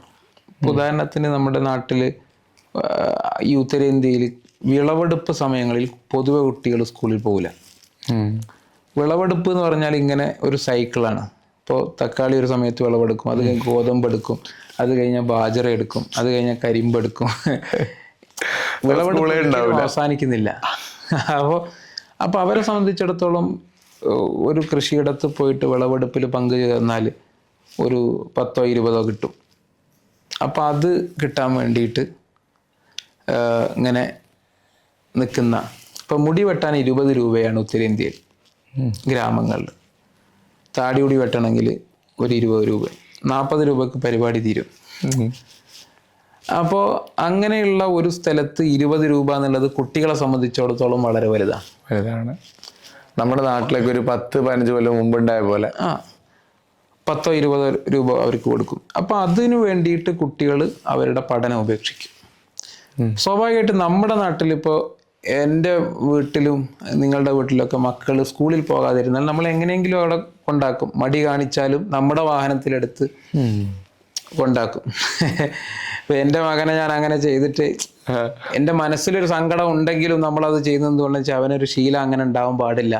അതെ, നമുക്ക് കൊണ്ടുവെക്കുമ്പോൾ കരയുന്ന സമയത്തൊക്കെ ഞാനിപ്പോൾ ഇങ്ങോട്ട് വരുമ്പോൾ ഒരു ദിവസം ഞാനിന്ന് പോകുന്നില്ല എന്നൊക്കെ പറഞ്ഞ് കരഞ്ഞിട്ടുണ്ട്. പക്ഷെ എൻ്റെ മനസ്സ് വേദനിച്ചിട്ടാണെങ്കിലും ഞാൻ കൊണ്ടാക്കുന്നത് നമ്മുടെ മക്കളോട് നമുക്ക് സ്നേഹമുള്ളത് കൊണ്ടാണ്. ഇങ്ങനെ ഒരു ശീലം വരാൻ പാടില്ല, അവർ നന്നായി പഠിക്കണം എന്നുള്ള ഒരു ഇതുള്ളത് കൊണ്ടല്ലേ. പക്ഷെ നമ്മൾ ഇവിടുത്തെ രക്ഷിതാക്കൾ നേരെ അങ്ങനെ ചിന്തിക്കാറില്ല. കുട്ടികൾ സ്കൂളിൽ പോകുന്നില്ലേ, പോകണ്ട എന്ന രീതിയിലാണ്. എന്നോട് പിന്നെ ഞാനിങ്ങനെ ഒരു സർക്കാർ സ്കൂളിൽ പോയപ്പോൾ സർക്കാർ സ്കൂളിലെ പിന്നെ പ്രിൻസിപ്പല് എൻ്റെ മുന്നിൽ വെച്ച് അവിടുത്തെ രക്ഷിതാക്കളോട് പറയാം, നിങ്ങൾ കുട്ടികളെ ഇങ്ങനെ ചെയ്യരുത്, അവർ സ്കൂളിൽ വരണം, നിങ്ങൾ അവരെ ഇവിടെ കൊണ്ടാക്കണം എന്നൊക്കെ പറഞ്ഞിട്ട് ഉപദേശിക്കുന്നത് ഇങ്ങനെ ഞാൻ നേരിട്ട് പലയിടത്തും കേട്ടിട്ടുണ്ട്. അപ്പൊ അങ്ങനെ ഒരു ശീലമില്ലാത്തത് കൊണ്ടാണ്. അപ്പൊ ഇവരെ നമ്മൾ പലയിടത്തും ഇവരെ സ്കൂളിലേക്ക് ഒന്ന് എത്തിക്കാൻ ശ്രമിച്ചാൽ മാത്രം മതി. അവർ പൂർണ്ണമായിട്ടും പോകുന്നുണ്ടോ എന്നുള്ളത് ഒരു രക്ഷിതാവെന്ന നിലക്ക് നമ്മളൊന്ന് ശ്രദ്ധിച്ചാൽ തീർച്ചയായിട്ടും കുട്ടികൾ സ്കൂളിൽ പോകും. അങ്ങനെയാണ് ലേണിംഗ് സെൻ്ററുകൾ ആരംഭിക്കുന്നത്. ലേണിംഗ് സെൻ്ററുകളിൽ ഞങ്ങൾ ചെയ്യുന്നത്, ചില ലേണിംഗ് സെൻ്ററുകൾ 60, ചിലയിടത്ത് 120 ഒക്കെ കുട്ടികളുണ്ടാവും. വിവിധ ബാച്ചുകളായിട്ട് കുട്ടികൾ വരും. ചില സമയങ്ങളിലൊക്കെ ഞങ്ങൾ ഭക്ഷണം കൊടുക്കും. അപ്പോൾ റൊട്ടിയും കറിയും ഒക്കെ ഭക്ഷിച്ച് ശീലിച്ച ഒരു ഗ്രാമത്തിൽ നല്ലൊരു ബിരിയാണി കിട്ടുമ്പോൾ സ്വാഭാവികമായിട്ടും കുട്ടികൾ അതെന്താണെന്നും പറയൂല, നല്ലൊരു ഭക്ഷണമൊക്കെ കൊടുക്കും. അപ്പൊ ഈ ഭക്ഷണം കഴിക്കാൻ വേണ്ടിയിട്ട് കുട്ടികൾ എന്തായാലും വരും അല്ലേ. ഇടയ്ക്ക് എപ്പോഴും ഉണ്ടാവില്ല, എപ്പോഴും കൊടുക്കാൻ നമുക്ക് കഴിയൂല, സാമ്പത്തിക. ഇതൊക്കെ നിങ്ങൾ ഫ്രീ ആയിട്ടാണല്ലോ ചെയ്യുന്നത്? ഫ്രീ ആയിട്ടാണ് ചെയ്യുന്നത്. ഒന്നും അവരുടെ ഒന്നും വാങ്ങുന്നില്ല. ആക്റ്റീവ് ആയിട്ടുള്ള ചില അധ്യാപകരെ വെക്കും. വളരെ ആക്റ്റീവായിട്ടുള്ള, വളരെ കാര്യക്ഷമമായി കുട്ടികളെ പഠിപ്പിക്കാൻ കഴിയുന്ന അധ്യാപകരെ വെക്കും ഞങ്ങൾ. അങ്ങനെ വെക്കുമ്പോൾ അവരുടെ ഒരു ഇൻഫ്ലുവൻസിൽ അങ്ങനെയും വരുന്നുണ്ട്. ഇപ്പം ഞങ്ങൾക്ക് എൻ്റെ കൂടെ വർക്ക് ചെയ്യുന്ന മണിപ്പൂരിൽ നിന്നുള്ള ഒരു അധ്യാപകൻ, സഹപ്രവർത്തകൻ, ടീച്ചറാ. അവന് ഒരു ആവശ്യത്തിന് വേണ്ടിയിട്ട് ഒരു മാസത്തേക്ക് ഒരു യൂണിവേഴ്സിറ്റിയിൽ ട്രെയിനിങ്ങിന് പോയപ്പോൾ അവിടുത്തെ ടോട്ടൽ സ്റ്റുഡൻസ് കൊഴിഞ്ഞുപോയി. അപ്പൊ ഞാൻ വളരെ പെട്ടെന്ന് തിരിച്ചു വരാൻ പറഞ്ഞു. അത്ര ഇൻഫ്ലുവൻസ്. അങ്ങനെയുള്ള ചില കാര്യങ്ങൾ, ഇപ്പൊ ഭക്ഷണം ഒരു ടൂളാണ്, ചിലത് അധ്യാപകരാണ്. അങ്ങനെ ഞങ്ങൾ വളരെ ആക്റ്റീവായിട്ടുള്ള അധ്യാപകരെ ഈ ഇത്തരം സെന്ററുകളിൽ വെച്ചതിൻ്റെ ഫലമായിട്ട് കുട്ടികൾ എന്നും ഞങ്ങളുടെ സെന്ററിൽ വരും.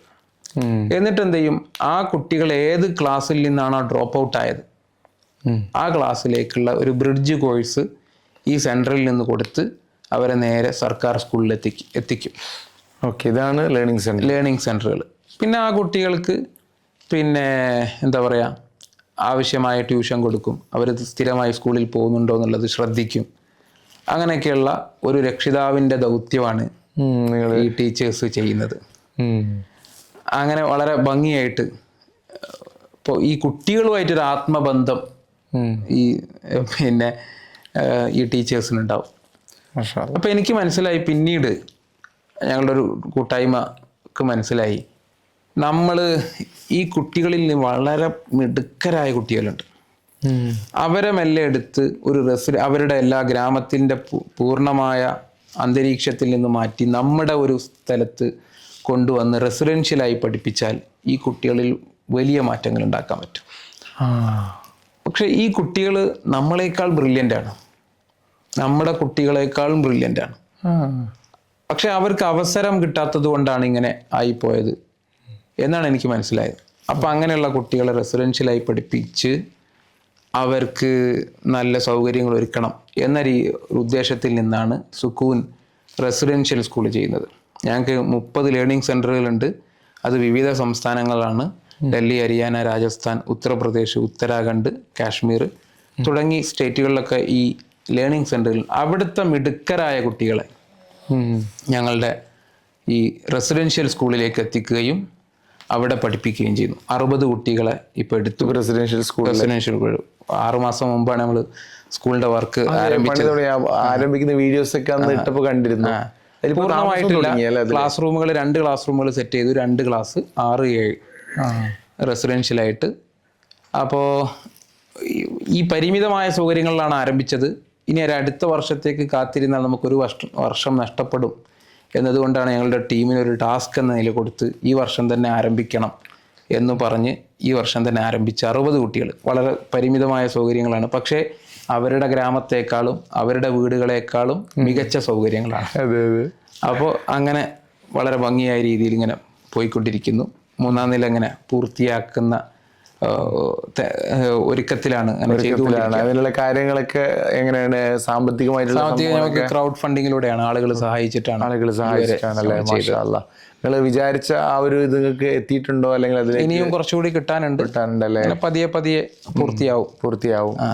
എന്നാലും ഈ വർഷം തന്നെ തുടങ്ങണം എന്നുള്ള അങ്ങനല്ലേ ഒരു ലക്ഷ്യത്തോടു കൂടിയാണ് ചെയ്തത്. ഇനി നമുക്ക് അതിന്റെ ഗേൾസ് സ്കൂൾ കൂടി ആരംഭിക്കണം. ഗേൾസിന്റെ ഒരു ക്യാമ്പസ്, ഗേൾസിനെ കൂടി കൊണ്ടുവരണം. പിന്നെ സമീപത്തുള്ള ഗ്രാമങ്ങളിൽ നിന്നുള്ള ഡേ സ്കോളേഴ്സ് ആയിട്ടുള്ള കുട്ടികളെ കൂടി എത്തിക്കണം.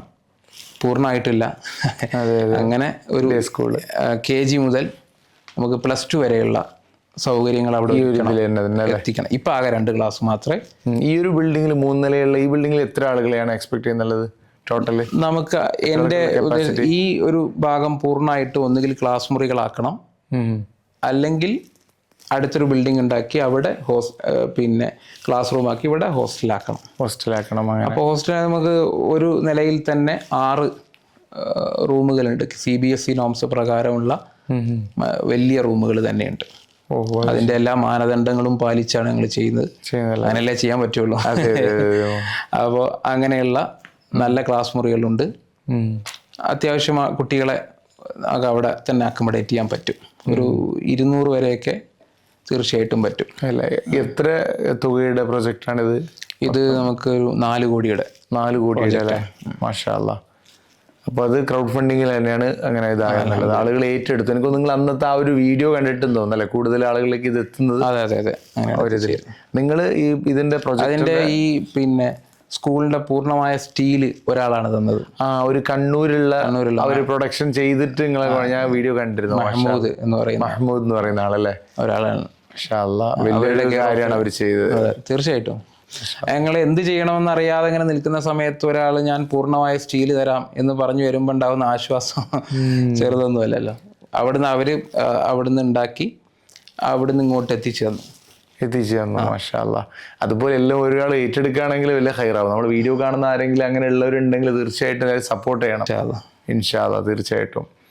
പിന്നെ അങ്ങനെയല്ലേ? മാഷാ അല്ലാ. ഇനി അതുപോലെ ഫുഡ് ഓൺ വീൽസ് അത് നിങ്ങളുടെ ഇതിലാണോ? ഞാനും കൂടി ഭാഗമായിട്ടുള്ളതാണ് സംവിധാനമാണ്. നിങ്ങളും ഷാഹിദ് നിസാമി എന്ന് പറയുന്ന സ്ഥലമല്ലേ? അങ്ങനെ ഷാഫി നൂറാനി നിങ്ങൾ 3 പേരാ ഇതിന്റെ പിന്നിലുള്ളത് മെയിൻ അല്ലേ? അതുപോലെ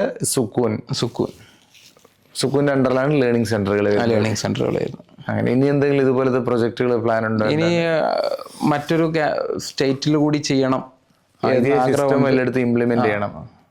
പക്ഷെ ഇതൊന്ന് പൂർത്തിയായതിനു ശേഷം അടുത്തയിലേക്ക് കടക്കാം എന്ന് കരുതി ഇങ്ങനെ ഇരിക്കുകയാണ്. ഇപ്പൊ ജീവിതം മൊത്തം ഒരു സാമൂഹ്യ സേവനത്തിന് വേണ്ടി മാറ്റി വെച്ചിരിക്കുകയാണ് ആ രീതിയിൽ. തീർച്ചയായും. അങ്ങനെ പിന്നെ യാത്രകളും ഉണ്ട്. യാത്ര ഒരു സൈഡായിട്ട് അതും ഉണ്ട്. അങ്ങനെ ഫാമിലിക്ക് അവിടെ മിക്കവാറും അവിടെ തന്നെ ഉണ്ടാവാറുള്ളത്, വീട്ടിലും ഉണ്ടാവാറുണ്ട്. 2 അങ്ങനെ അങ്ങനെ ഞങ്ങള് കുടുംബമായിട്ട് തന്നെ അവിടെ നിൽക്കാണ്. കശ്മീരിലല്ല, ഹരിയാനയിലുള്ള ആ ഒരു കഥകളൊക്കെ മറ്റേ ആ ഒരു പശുവിന്റെ ആ പേരെന്താണ്? ഗഫാർ ഭായ്. അത് ഉത്തരാഖണ്ഡിലാണ്. ഉത്തരാഖണ്ഡല്ലേ? ഉത്തരാഖണ്ഡില് ഇങ്ങനെ ഒരു ഗ്രാമമുണ്ട് എന്ന് ഞാൻ അറിയുന്നത് അവിടുത്തെ പുറത്തുള്ള ഒരു ആള് മുഖേനയാണ്. ആ നാടിൽ തന്നെയുള്ള അങ്ങനെയാണ് അങ്ങോട്ട് എത്തിച്ചേരുന്നതും. മനോഹരമായൊരു ഗ്രാമമാണ്, കാടിനുള്ളിലുള്ള ഒരു ഗ്രാമമാണ്. അവിടുത്തെ ഒരു കുട്ടി നമ്മുടെ സ്കൂളിൽ പഠിക്കുന്നുണ്ട് അല്ലേ? നല്ല രസമാണ് ആ വീഡിയോസ് ഒക്കെ കാണുമ്പോൾ ഇങ്ങനെ ഗഫാർ ഭായ് എന്നല്ല പറഞ്ഞിട്ട്. മാഷാ അല്ലാ. ആ ഒരു ഇതൊക്കെ പലരും അതിങ്ങനെ ഇമിറ്റേറ്റ് ചെയ്യാനൊക്കെ ശ്രമിക്കും. നല്ല രസമാണ്. എനിക്കങ്ങനെ പലരും അയച്ചാറുണ്ട്, നിങ്ങളും അയച്ചു തന്നിരുന്നല്ലോ. അതെ, വേറെ ആളുകള്. കാരണം ആളുകൾക്ക് അത് ഭയങ്കര രസമാണ്. ആ ഒരു നിങ്ങളുടെ അവതരണം പോലെ തന്നെ ഇമിറ്റേറ്റ് ചെയ്യാൻ ശ്രമിക്കുന്നതാണ്. ഈ കഥ കേൾക്കുക എന്ന് പറയുന്നത് ഇത്ര ആളുകൾക്ക് ഇഷ്ടമുള്ള സംഗതിയാണെന്ന്. നമ്മളൊക്കെ കഥകൾ കേൾക്കാൻ ആഗ്രഹിക്കുന്നവരാണ്. ഇപ്പോൾ ഒരാളൊരു ജിന്നിന്റെ കഥ അല്ലെങ്കിൽ എന്തെങ്കിലുമൊക്കെ കഥ പറയുകയാണെങ്കിലും, എന്ത് കഥകൾ പറയുകയാണെങ്കിലും, രാജാവിൻ്റെ കഥ പറയുകയാണെങ്കിലും നമ്മളൊന്ന് ഇരിക്കുക. കാരണം നമുക്കൊരു ക്യൂരിയോസിറ്റി ഒക്കെ ഉണ്ട്. നമുക്ക് പണ്ട് പിന്നെ കഥകൾ പറഞ്ഞു തന്നിരുന്നത് നമ്മുടെ വല്യമ്മമാരും മുത്തശ്ശിമാരൊക്കെ ആയിരുന്നു. അതെ, എൻ്റെ വല്യമ്മൊക്കെ കഥകൾ പറഞ്ഞു എനിക്ക് ഓർമ്മയുണ്ട്. നമ്മുടെ വീട്ടിൽ അങ്ങനെ ഒക്കെ നമുക്ക് ഓർത്തെടുക്കാൻ പറ്റും. അതെ അതെ. അന്നൊക്കെ നമ്മൾ ചെറിയ കുട്ടികളായിരുന്നു. നമ്മുടെ ഉള്ളിലൊരു ബാല്യം എപ്പോഴും ഉണ്ട് എന്നതിൻ്റെ തെളിവാണ് ഈ കഥകൾ കേൾക്കാൻ ആഗ്രഹം ഇപ്പോഴും നമുക്കുണ്ട് എന്നത്. അതെ, കഥ കേൾക്കുമ്പോൾ നമ്മളിങ്ങനെ ഭക്ഷണം കഴിച്ചില്ലെങ്കിൽ ഒരു കഥ പറഞ്ഞു കൊടുത്തിട്ടാണ് ഭക്ഷണം കഴിപ്പിക്കുക. അതെ അതെ. പണ്ട് കാലങ്ങളിലേക്ക് അതേപോലെ എത്ര പ്രായമുള്ള ആളാണെങ്കിലും ഒരു കഥ കേൾക്കുമ്പോൾ ആളിങ്ങനെ പിടിച്ചിരുത്താൻ പറ്റും ഓഡിയൻസ്. എൻ്റെ ഉമ്മ എപ്പോഴും പറയാറുണ്ട്, എൻ്റെ അമ്മായി എപ്പോഴും കഥ പറഞ്ഞുകൊണ്ട് ഇങ്ങനെ എനിക്ക് ഭക്ഷണം തരുമായിരുന്നു എന്നുള്ളത്. എൻ്റെ ഉമ്മ എന്നോട് ഇങ്ങനെ എപ്പോഴും പറയാറുണ്ട്. എല്ലാവർക്കും ഉണ്ട് ഒരു കഥ. നമ്മൾ അമ്പിളി മാമന്റെ കഥയെങ്കിലും പറഞ്ഞു കേൾക്കാത്തൊരു കുട്ടി ഉണ്ടാവില്ല. അപ്പൊ നമ്മുടെ ഉള്ളിൽ ഇപ്പോഴും ഒരു ചെറിയ ബാല്യം ഉണ്ട്, കഥകൾ കേൾക്കാൻ ആഗ്രഹിക്കുന്ന. എനിക്കിങ്ങനെ വേറെയും രാജ്യങ്ങളിലേക്ക് പോയിട്ട് അവിടത്തേക്ക് ഇതുപോലത്തെ കോണ്ടന്റ് എടുക്കണം താല്പര്യം അങ്ങനെയൊക്കെ ഉണ്ടോ? അങ്ങനെയൊക്കെ ഇൻഷാ അല്ലാഹ് അങ്ങനെ ചെയ്യണമെന്നുണ്ട്. ഈജിപ്ത് എൻ്റെ മനസ്സിലുണ്ട്, അതുപോലെ തുർക്കിയെ അതും ഉണ്ട്, മൊറോക്കോ. അതിനു മുമ്പ് എനിക്ക് ഇപ്പോൾ രാജസ്ഥാൻ, അതുപോലെ മേഘാലയ, അസം അവിടെയൊക്കെ പോകണം. ഇന്ത്യ മുഴുവനായിട്ട് ആദ്യം തീർക്കണം. ഞാൻ പലയിടത്തും പോയിട്ടുണ്ട്, പക്ഷേ രാജസ്ഥാനിലേക്ക് ഒരുപാട് തവണ പോയിട്ടുണ്ട്. പക്ഷേ ഇത്തരം ഗ്രാമങ്ങളിലൂടെ ഇറങ്ങിച്ചെന്നുകൊണ്ടുള്ള യാത്ര, ഈ രാജസ്ഥാനിൽ ഈ ജയ്സാൽമീർ, ജയ്പൂർ, ബിക്കാനീർ എന്ന് പറയുന്ന സ്ഥലങ്ങളിലൊക്കെയാണ് അതിൻ്റെ തനതായ ഒരു കൾച്ചറുള്ളത്. രാജസ്ഥാൻ്റെ തനത് സംസ്കാരം അത്തരം ഭാഗങ്ങളിലാണ്. നമ്മൾ വ്യത്യസ്തമായൊരു സംസ്കാരമാണ്. അപ്പോൾ എൻ്റെ കൂടെ ഇപ്പോൾ ഉള്ള അക്കാഡമിക് ഡയറക്ടർ രാജസ്ഥാനിൽ 5 വർഷം ഈ ഗ്രാമങ്ങളിൽ ജോലി ചെയ്ത ഒരാളാണ്. അപ്പോൾ അദ്ദേഹം മുഖേന അത്തരം ഗ്രാമങ്ങളിലേക്ക് കൂടി ഒരു യാത്ര പോകണം. നമ്മൾ രണ്ടാളും തലപ്പാവ് ധരിച്ചവരാണ്. നമ്മളൊരു മതപരമായ സുന്നത്ത് ഇതിന് പിറകിലുണ്ട്. എന്നാൽ അങ്ങനെ ഇല്ലാത്ത, മതപരമായ കാഴ്ചപ്പാട് ഇല്ലാത്ത ഒരു തലപ്പാവ് സംസ്കാരം രാജസ്ഥാനികൾക്കുണ്ട്. പ്രത്യേകമായ ഇവന്റുകൾക്ക് കളറുകളുണ്ട്. അവരിലെ ഉയർച്ച താഴ്ചകൾക്ക് അനുസരിച്ചുള്ള കളറുകളുണ്ട്. അങ്ങനെയൊക്കെയുണ്ട്. അപ്പൊ അതൊരു പഗടി എന്നാണ് തോന്നുന്നത് എനിക്ക്. അവരുടെ ഇതിന് സാഫ എന്നാണോ എനിക്ക് ഓർമ്മ കിട്ടുന്നില്ല. അതിനൊക്കെ അത് വ്യത്യസ്തമായൊരു കൾച്ചറാണ്. അതുപോലെ ദാൽ ബാട്ടി ചൂർമ എന്ന് പറയുന്നത് ഈ രാജസ്ഥാനിലെ തനത് വിഭവമാണ്. ഇപ്പൊ നമ്മൾ കാശ്മീരി വാസുവാൻ പറഞ്ഞതുപോലെ, കേരളത്തിലെ സദ്യ പറഞ്ഞതുപോലെ, രാജസ്ഥാന്റെ തനത് വിഭവമാണ് ദാൽ ബാട്ടി ചൂർമ. അത് കഴിക്കണം, അതൊന്ന് എക്സ്പീരിയൻസ് ചെയ്യണം. അത് ഗ്രാമങ്ങളിൽ നിന്ന് എക്സ്പീരിയൻസ് ചെയ്യണമെന്നുണ്ട്. അത് മറ്റു പലയിടത്തും എക്സ്പീരിയൻസ് ചെയ്തിട്ടുണ്ട്. പക്ഷെ ഈ ഗ്രാമങ്ങളിൽ നിന്നുണ്ടാക്കുന്ന രീതി തന്നെ വേറെയാണ്. അവരുടെ ഒരു നമ്മൾ പലയിടത്തും ഹോട്ടലുകളിൽ ഉണ്ടാക്കുന്ന രീതി അല്ലല്ലോ. അതെ അതെ, ഗ്രാമങ്ങളിൽ അതിൻ്റെതായ ഒരു തനതായ ശൈലിയുണ്ട്. അപ്പൊ അതൊന്ന് എക്സ്പീരിയൻസ് ചെയ്യണം എന്നുള്ളത്. അങ്ങനെ രാജസ്ഥാൻ എൻ്റെ ഒരു ഡ്രീം പ്ലേസ് ആണ്, ഡ്രീം ഡെസ്റ്റിനേഷൻ ആണല്ലേ. സാധാരണ ഇങ്ങനെ പറയാറുണ്ട്, ഇങ്ങനെ ലോകത്തിന് ഇങ്ങനെ ജിയോ പൊളിറ്റിക്കൽ ഇങ്ങനെ പറയുമ്പോൾ ഒക്കെ ഇനി അങ്ങോട്ട് ലോകത്ത് ഗ്രാമങ്ങളൊക്കെ കുറഞ്ഞു വരുമെന്ന്. ഗ്രാമപ്രദേശങ്ങളൊക്കെ മാറിയിട്ട് എല്ലാവരും പട്ടണങ്ങളിലേക്ക് ആശ്രയിച്ചു തുടങ്ങും. കുറച്ചും കൂടി കാലം കഴിഞ്ഞാൽ ലോകത്തിന് ഗ്രാമങ്ങളെ ഉണ്ടാവില്ല. അപ്പൊ നിങ്ങൾ അതിനു മുമ്പ് ഇതൊക്കെ എക്സ്പീരിയൻസ് നല്ലൊരു. നമ്മുടെ നാട്ടില് ഈ ഗ്രാമങ്ങൾ എന്നുള്ളത് പറയുമ്പോൾ മനസ്സിലാവാത്തത്, നഗര ഗ്രാമ വ്യത്യാസങ്ങളില്ലാതെ ഒരു വികസനം സാധ്യമായി എന്നുള്ളത് കൊണ്ടാണ്. നമ്മൾ പ്രവാസികളാണ് അതിന് വലിയ പങ്ക് വഹിച്ചത്. അത് ഒട്ടും വിസ്മരിക്കാൻ പറ്റാത്ത ഒരു വസ്തുതയാണ്. ഞാൻ ഒരിക്കൽ ബംഗാളിൽ പോയപ്പോൾ ഒരു ഗ്രാമം, അതിൽ മൺകുടിലുകൾ മാത്രമാണുള്ളത്. അവിടെ ഒരു ഗ്രാമത്തിൽ ഒട്ടും പ്രതീക്ഷിക്കാത്തൊരു കാഴ്ചയാണ് ഒരു മുറിയിലൊരു AC വെച്ചൊരു വീട് എന്ന്. പക്ഷെ അങ്ങനെ ഒരു വീട്. അപ്പൊ ഞാൻ അവിടുത്തെ ആളോട് ചോദിച്ചു, എന്താണ് ഇവിടെ ഒരു AC? അപ്പൊ എന്നോട് പറഞ്ഞത്, ഇദ്ദേഹം കേരളത്തിലാണ് ജോലി ചെയ്യുന്നത്. അപ്പൊ നമ്മൾ മാറിയത് ശരിക്ക് പ്രവാസം കൊണ്ടാണ്. വിവിധ രാജ്യങ്ങളിലേക്ക് നമ്മുടെ പൂർവികർ കുടിയേറാൻ സന്നദ്ധരായതുകൊണ്ടാണ് നമ്മുടെ നാട് മാറിയത്. അതുപോലെ തന്നെ മാറി നമ്മളെ ഭരിച്ച സർക്കാരുകളും അതനുസരിച്ച വികസന പ്രവർത്തനങ്ങൾ ഉണ്ടായപ്പോഴാണ് നമ്മളെ നാട്ടിൽ മാറ്റം ഉണ്ടായത്. അങ്ങനെ നഗരം ഏത് ഗ്രാമം ഏത് എന്ന വ്യത്യാസമില്ലാതെ എല്ലാവരും വളർന്നു. പക്ഷേ ഇന്ത്യയിൽ 6.5 ലക്ഷം ഗ്രാമങ്ങളുണ്ട് എന്നാണ് കണക്ക്. അത്ര പെട്ടെന്നൊന്നും ഈ ഗ്രാമീണ കാഴ്ചകൾ അവസാനിക്കും എന്ന് എനിക്ക് തോന്നുന്നില്ല. ഗ്രാമീണ കാഴ്ചകൾ ഒരിക്കലും അവസാനിക്കാതിരിക്കട്ടെ, ഗ്രാമങ്ങളിൽ വികസനം എത്തിച്ചേരട്ടെ എന്നാണ് ഞാൻ ആഗ്രഹിക്കുന്നത്. അതെ അതെ. പക്ഷെ എന്ന് വെച്ചാൽ ഗ്രാമങ്ങൾക്ക് അതിൻ്റെതായ പ്ലസ്സും ഉണ്ട് മൈനസും ഉണ്ട്. തീർച്ചയായും ഗ്രാമങ്ങളിലാണ് ആളുകൾക്ക് കൂടുതൽ സ്നേഹം, ഈ ഒരു ആതിഥ്യ മര്യാദ ഇതൊക്കെ ഫീൽ ചെയ്യുക. പട്ടണങ്ങളിലേക്ക് പോകുമ്പോൾ ആളുകൾ കുറച്ചും കൂടി സെൽഫിഷ് ആവും, എല്ലാവരും അവരുടെ ജോലിയിൽ ബിസി ആവും. സെൽഫിഷ് ആവുന്നതല്ല, സ്വാഭാവികമായിട്ടും ഇപ്പോൾ നമ്മുടേതായ തിരക്കുകളിലേക്ക് ഇപ്പോൾ UAE വന്ന് ഒരു പ്രോഗ്രാം എല്ലാവരും പങ്കെടുക്കണം എന്ന് കരുതിയാൽ നമുക്ക് ഒരിക്കലും സാധ്യമാവില്ല. കാരണം എല്ലാവർക്കും അവരുടേതായ, എന്നോടിപ്പോൾ നിങ്ങളുടെ പ്രോഗ്രാമിൽ പങ്കെടുക്കണം എന്ന് ആഗ്രഹം ഉണ്ടായിരുന്നു, പക്ഷെ അന്നൊരു തിരക്ക് വന്നു, അന്നൊരു ബിസി സ്കെഡ്യൂളിൽ പെട്ടു. അപ്പോൾ അതുപോലെ അങ്ങനെയുള്ളതാണെന്ന് എനിക്ക് തോന്നുന്നത്. അതാണ്, ഗ്രാമങ്ങളിലാവുമ്പോൾ അവർ ഫ്രീ ആയിരിക്കും കൂടുതൽ. ഫ്രീ എന്നതല്ല, അതിൻ്റെ ഇടയിലും അവർക്ക് സമയം കണ്ടെത്താൻ പറ്റും. ഇപ്പം കർഷകരായിരിക്കും, അവർ രാവിലെ ഇറങ്ങും. അപ്പോൾ അവരുടെ കൃഷിയിടത്ത് പോയാൽ ആ വിത്ത് പാകുന്നതിനിടയിൽ അല്ലെങ്കിൽ വിളവെടുക്കുന്നതിനിടയിൽ നമ്മളടുത്ത് വരും, നമ്മളോട് സംസാരിക്കും ഒക്കെയുള്ള രീതി. അങ്ങനെ ആയിരിക്കും ഗ്രാമീണരുണ്ടാവുക. പട്ടണങ്ങളിലുള്ളവർക്ക് അത് അവരുടെ ഓഫീസിലായിരിക്കും സാധ്യമായിക്കൊള്ളണമെന്നില്ല. അതാണ് കറക്റ്റ്. മാഷാ അല്ലാ. പിന്നെ നിങ്ങൾ ഗ്രാഫിക് ഡിസൈനർ ആയിട്ടാണ് ആദ്യമായിട്ട് ഡൽഹിയിൽ എത്തുന്നുള്ളത് അല്ലേ? അതെ. അങ്ങനെ ഇപ്പൊ നിങ്ങൾ ഈ ഒരു 3 പ്രൊജക്റ്റാണ് ചെയ്തുകൊണ്ടിരിക്കുന്നത്. മാഷാ അല്ലാ. എന്തായാലും നിങ്ങളോട് സംസാരിച്ച ഒരുപാട് കാര്യങ്ങൾ അറിയാൻ കഴിഞ്ഞു, ഒരുപാട് ഗ്രാമകഥകൾ, അതുപോലെ എല്ലാവരും കേൾക്കാൻ ആഗ്രഹിക്കുന്ന പല വിഷയങ്ങളും. മാഷാ അല്ലാ. എന്തായാലും വളരെ വിലപ്പെട്ട അറിവുകളാണ് നിങ്ങളിപ്പോൾ ഷെയർ ചെയ്തിട്ടുള്ളത്. മാഷാ അല്ലാ. അപ്പോൾ ഇനിയും നമുക്കിങ്ങനെ ഇരിക്കണം. എന്തായാലും നിങ്ങൾ ഇവിടെ വന്ന് നമ്മളെ കൂടെ സംവദിക്കാൻ സാധിച്ചതിൽ എനിക്ക് വളരെയധികം സന്തോഷമുണ്ട്. നിങ്ങളായിട്ട് ഇങ്ങനെ ഇന്ററാക്ട് ചെയ്യാൻ പറ്റിയതിൽ. മാഷാ അല്ലാ, സന്തോഷം. ഞാനും നിങ്ങളുടെ വീഡിയോകൾ പലപ്പോഴും കാണാറുണ്ട്, പക്ഷെ നമ്മൾ ആദ്യമായിട്ടാണ് നേരിട്ട് കാണുന്നത്. മാഷാ അല്ലാ. നിങ്ങൾ വീഡിയോയിൽ കാണുന്നത് അതേപോലെയാണ് കാണാൻ. നല്ല ആ ഒരു നമ്മുടെ നാട്ടിലൊക്കെ തനതായ ഒരു ഉസ്താദുമാരുടെ ആ ഒരു ലുക്കും.